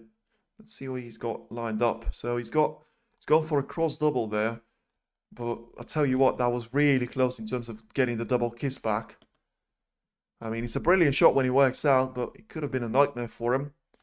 With, of course, that is one less problem ball for Mark Allen, as that one now is very much in the open area, just above the black spot as well. So Alan seems to be taking his time on his shot, though, as decides to come to a conclusion that he will go for the red on the cushion there, on the black cushion. And once again, as he did a couple of shots ago, he just misses it in its entirety. So four points given away to Jiahui as a foul, and the Chinese player will ask Mark Allen to repeat the shot, and Mark Allen will now guide the referee to where he thinks the cue ball should be. I think Jiahui will help him with that. And there you go, didn't take long. Alan is happy with it.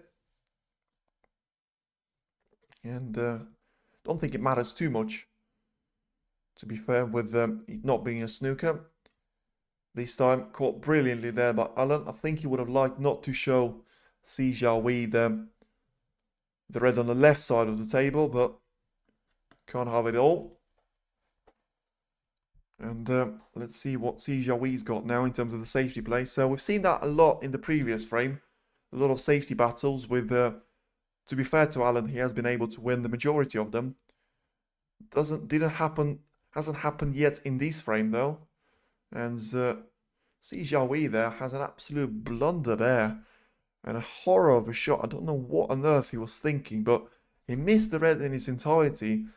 And he clipped it on the way back, but he's now put Alan right in amongst the reds there.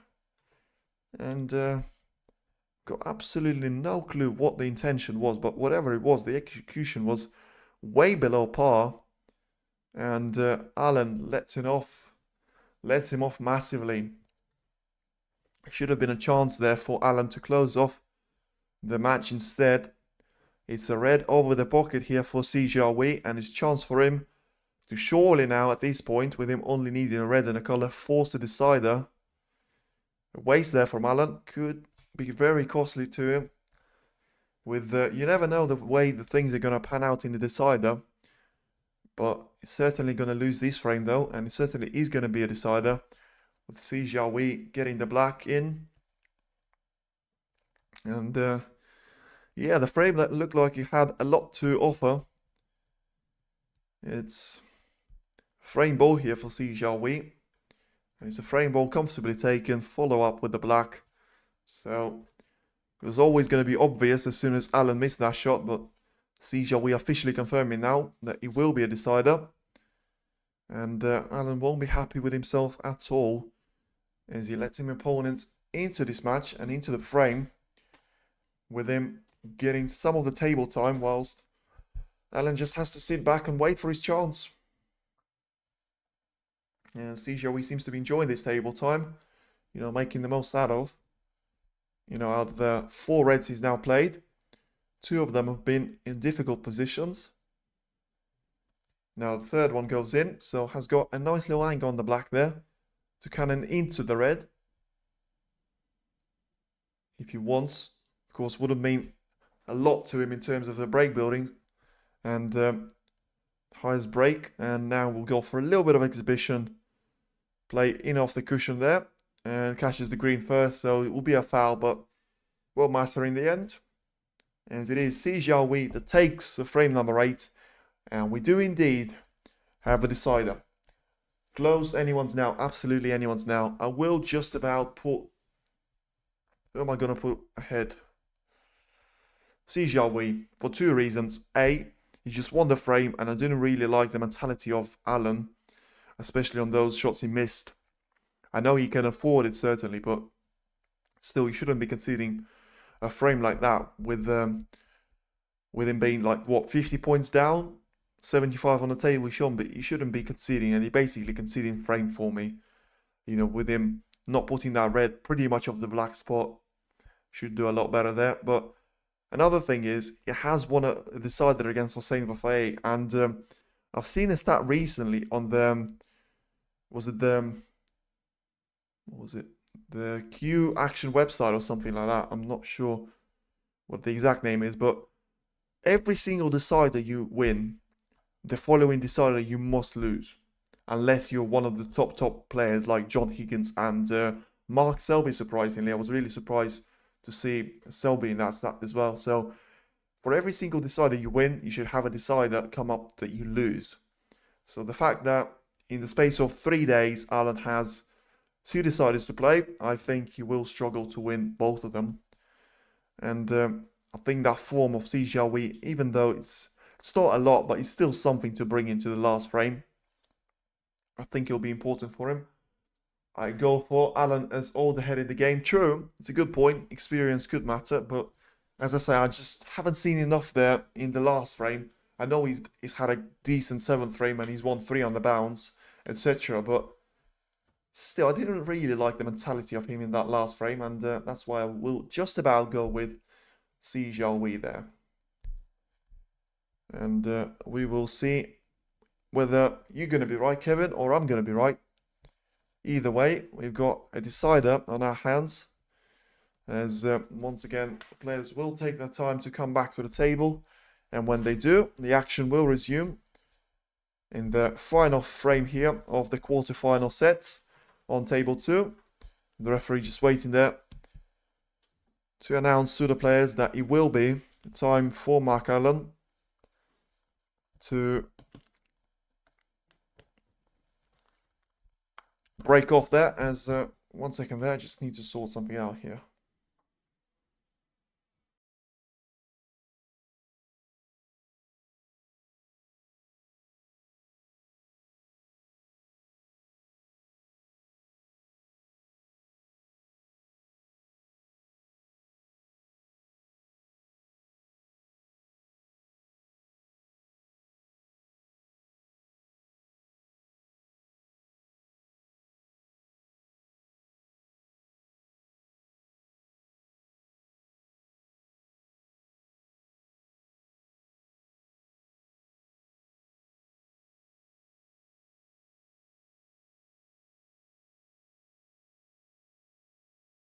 Yeah, so sorry about that. A little bit of a technical issue. The TV has gone down on me, and he basically said that no operation has been performed on it for a while, and it was going to switch itself off for 30 seconds. So I had to find the controller to make sure it didn't do that, but we haven't missed anything significantly. As now it's Jiahui with a safety shot as a cross double to his name on the left-hand side, sending the red ball right into the bunch, potentially freeing up the pink there. Hasn't managed to do that, but also hasn't left Alan with anything but a safety shot to respond with.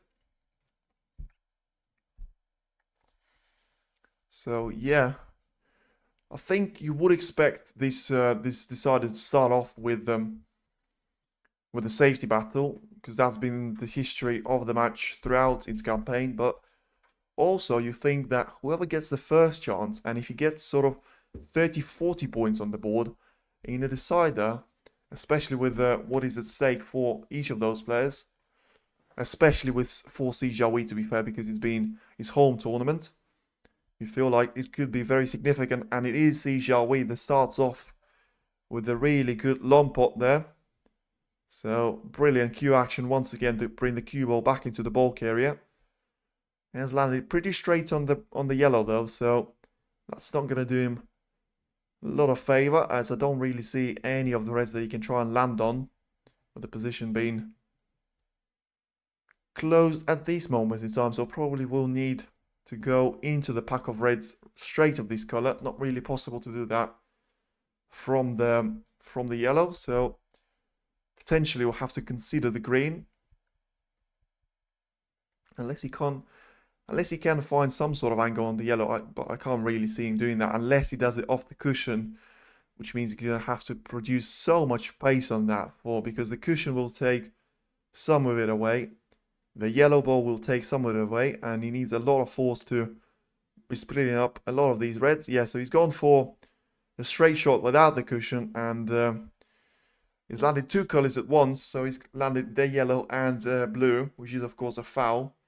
So 5 points will be given to Mark Allen. I don't think that will change things up massively here, as once again the position wasn't developed, as none of the reds were caught there by the attempt from C.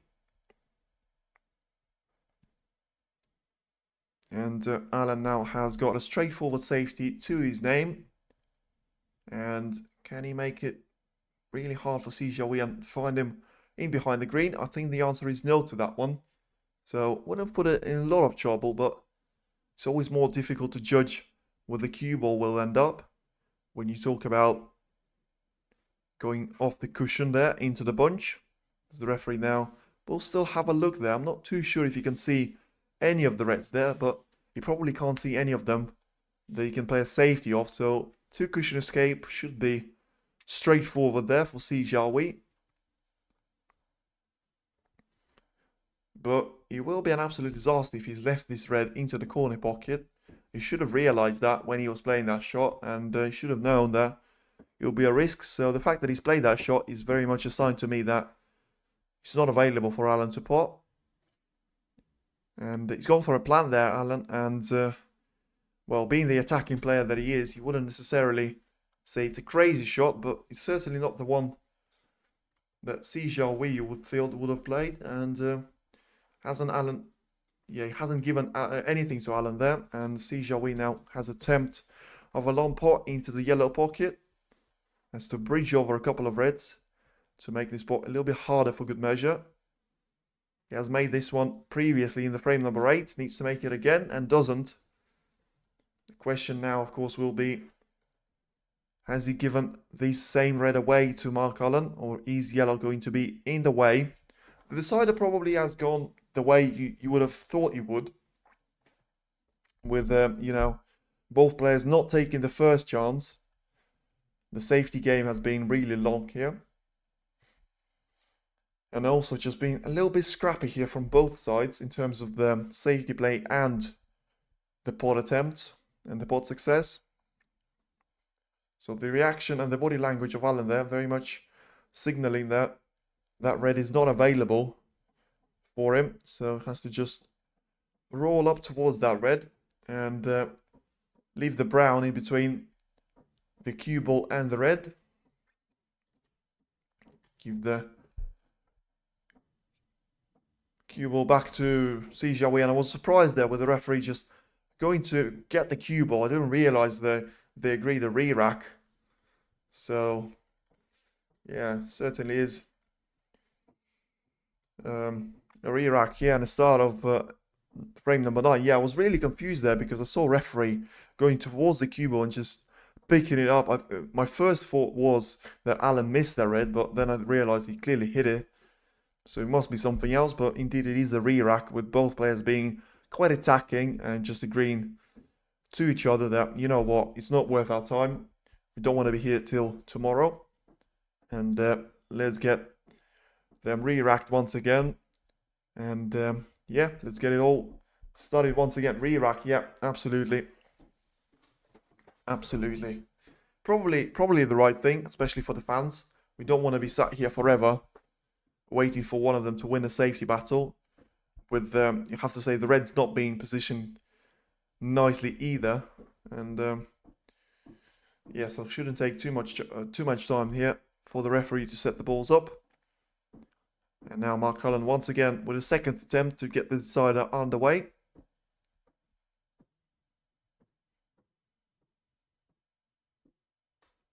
And starts off with the break there, so standard 3 cushion that lands exactly on the 4th one, and I say standard, it's a brilliant break off there from Alan.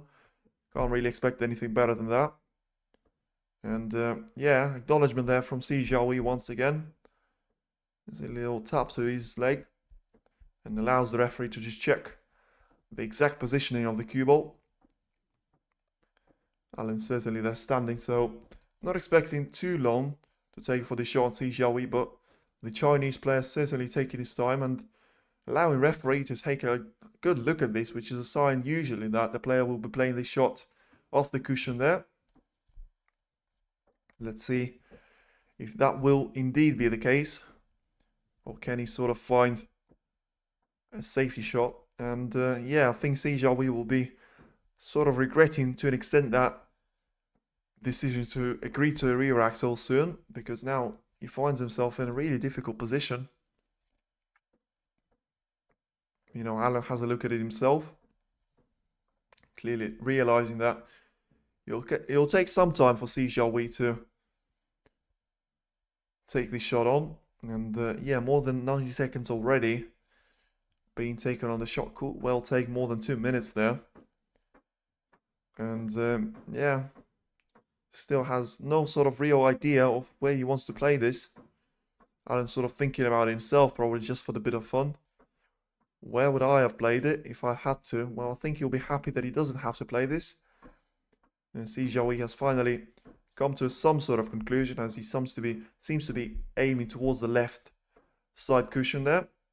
So just past the yellow and into the bunch. But even though he agreed to a side there, there's no real agreement with himself over the trajectory of that shot. So negative on the answer for him. Still looking to find that escape route, and yeah, the shot time certainly will be ticking over 3 minutes now. You would feel like, at least. As finally gets down for the shot, and I think 2 cushion escape to try and roll up onto the bunch. And yeah, I have to say, I'm not too sure why he was taking so much time on it. In the end, it wasn't the easiest of the shots, but it certainly wasn't the one that you would expect a professional player like Jiahui to be taking 3 minutes of their time. But I suppose in the end, the main thing for him is he managed to get out of it, and he'll be hoping he won't have to do that again. As he finds himself in a little bit of an easier situation here. So at least he can see one of the Reds to try and potentially find the safety off. He's got one to the left, one to the right. Both corner pocket sides. And still taking his time there. So certainly not being too keen on the restore the momentum from the previous frame. Just focusing on and making sure that he won't be the player to concede the position here. Has plays it off the black there, and in the end, a massive mistake there. And where's the cue ball going to end up? It's going to end up behind the yellow, so wow. Say a massive mistake, and see Jiahui acknowledges that. He knows he got away with it. He knows that wasn't the part of his plan. And yeah, now all of a sudden, Mark Allen finds himself in a little bit of trouble. Well, I say a little bit of trouble. He could find himself in a lot of trouble. Should he not find the safety out of this? As you know, the black ball is not on his spot, but he's still in open play. The pink is possible to at least one of the middle pockets. And the rest of the colours are on their spots. Don't want to be conceding the position here earlier on. As this time it's Allen taking a lot of the time there on his shot selection. And I think he'll follow up an example of Jiahui and just take it with 2 cushions there. And needs to have enough pace there. And I think he's played it absolutely perfectly there. Not sure if it's touch and ball would be a problem for him. And I think I could read the lips there of the referee saying it is touch and ball. So Jiahui with a little bonus, but nevertheless he has to judge the cue ball position to absolute perfection to cover up the red. But he's basically hanging over the right, the left corner pocket there. So this decider has probably gone the way as match has gone. And with both players sitting on 0 after the re-rack, certainly has been taking their time. But you suppose it's all going to be worth it for one of them to just regain control of the position and try and play some decent shots of their own. For now, have to focus on the safety side of things and have to focus on the positional side of covering that red. Allen's still standing there, so just waiting for Jiahui to play that shot. And so not necessarily have I got understanding of what he's played there, Jiahui, because he certainly left a potential pot into the middle for Allen. If you say that's too risky to take on, well, I say got down to the shot way too quick, Allen, there. And hasn't took it.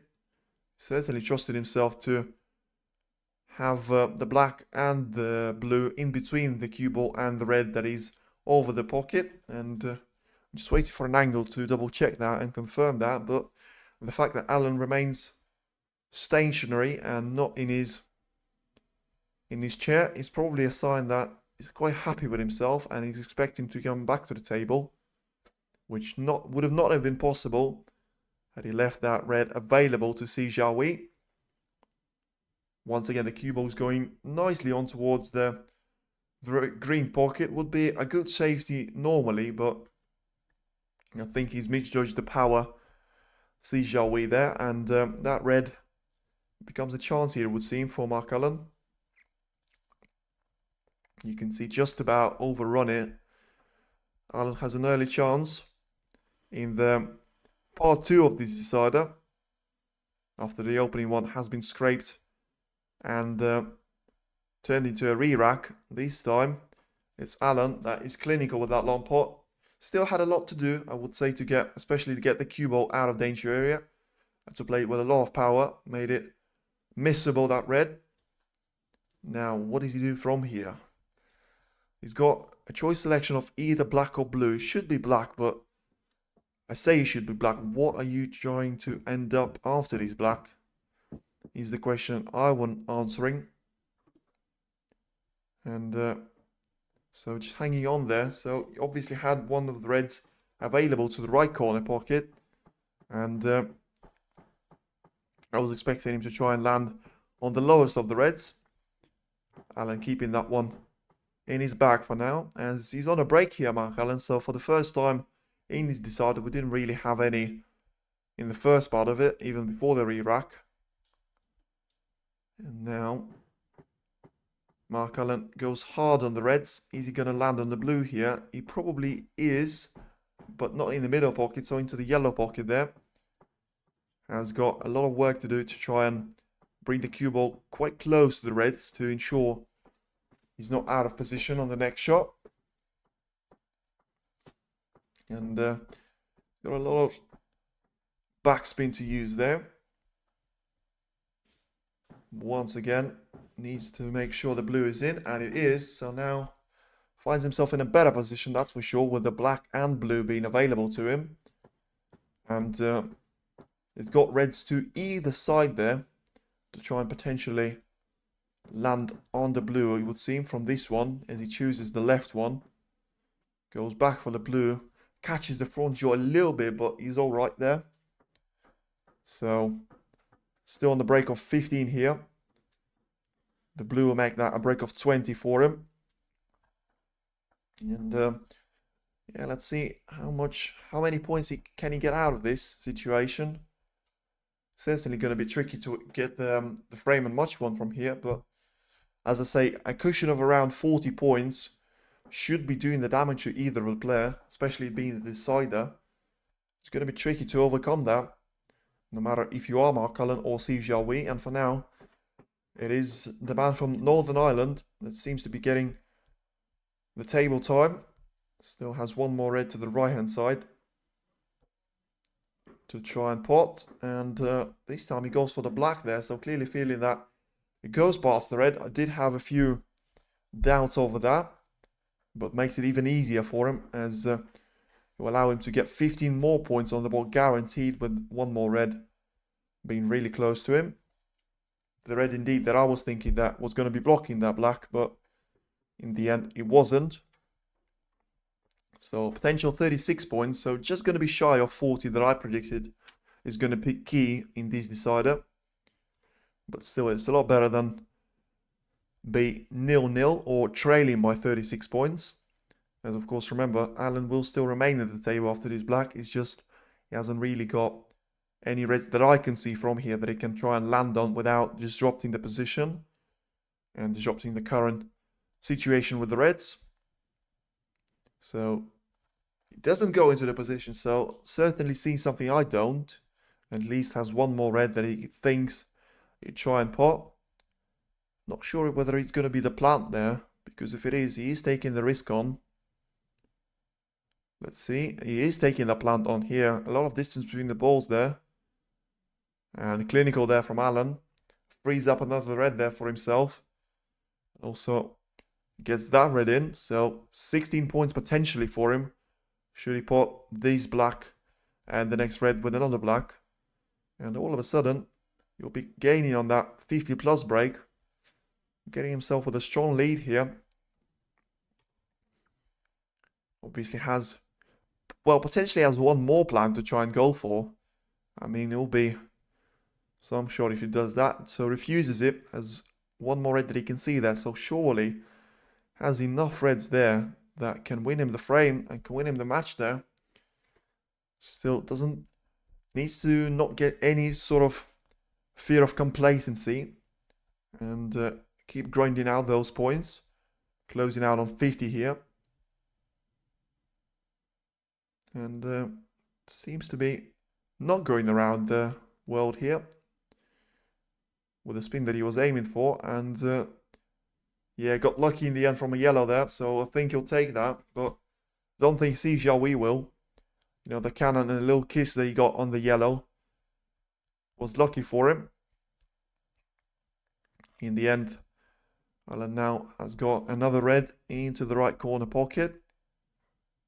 And the position, with all those reds that he pots now, he frees up the position more and more here for himself. And just edges closer and destroys any kind of hope here for Jiahui to even be back in this frame, let alone winning it. With the yellow now being on the cushion, will be another issue for Jiahui if he gets a chance, but doesn't seem likely right now. With Kevin's prediction, seems to be working a lot better than mine. And Alan there gets up from the shot, so unhappy with someone from the crowd shouting obviously something. So I think probably was a matter of time until that happened, with the crowd being very much pro Jiahui, it being from China. So as much as it shouldn't be in the sport, it is probably a part of the sport as well, with the home crowd always cheering for the home player. And as Alan once again gets another black in, so edges ever closer towards that frame ball area. Only will need 2 more red balls if my math is correct on this. So as usual, with him being quite a high scorer here, he will need a break of 70 to put the frame to end, barring snookers. For now, he's got a red to choose from, as he's got a plan to potentially go for. So once again, can he make it 2 out of 2? Seems to be just checking. So a lot less distance between the 2 balls now, but a lot more distance between the cue ball and the first red there. I think he'll be trying to hold it for the pink, maybe even for the blue there. Has struck that one absolutely perfectly, Mark Allen. So with all the difficulties he had to face from this position, and I did say in the first place it was going to be difficult to win it from the first go, it looks like he might be on the cusp of doing that. Only needs a red and a color to do that and knock out last year's finalist, Jiahui, and book himself a spot to the semi-finals against Gary Wilson. And what a semi-final that will be. I mean, I'm already looking forward to seeing Mark Williams against Zhao Guodong. I'll certainly be looking forward to seeing Gary Wilson against Mark Allen. Already one of them, you never would have thought until this tournament started that one of them would have made it to the semi-final stage, and one of them would of course make it to the final stage. 70 points now for Allen as the blue ball goes in, so the match ball for him is in. Needs a red potentially to try and kill any sort of chance for Jiahui to be coming back to the table, and he can't do that. So I think the Jiahui will come back to the table. Allen had a chance there to put the frame and the match to bed, didn't do that. So Jiahui for now only needs 1 snooker to his name.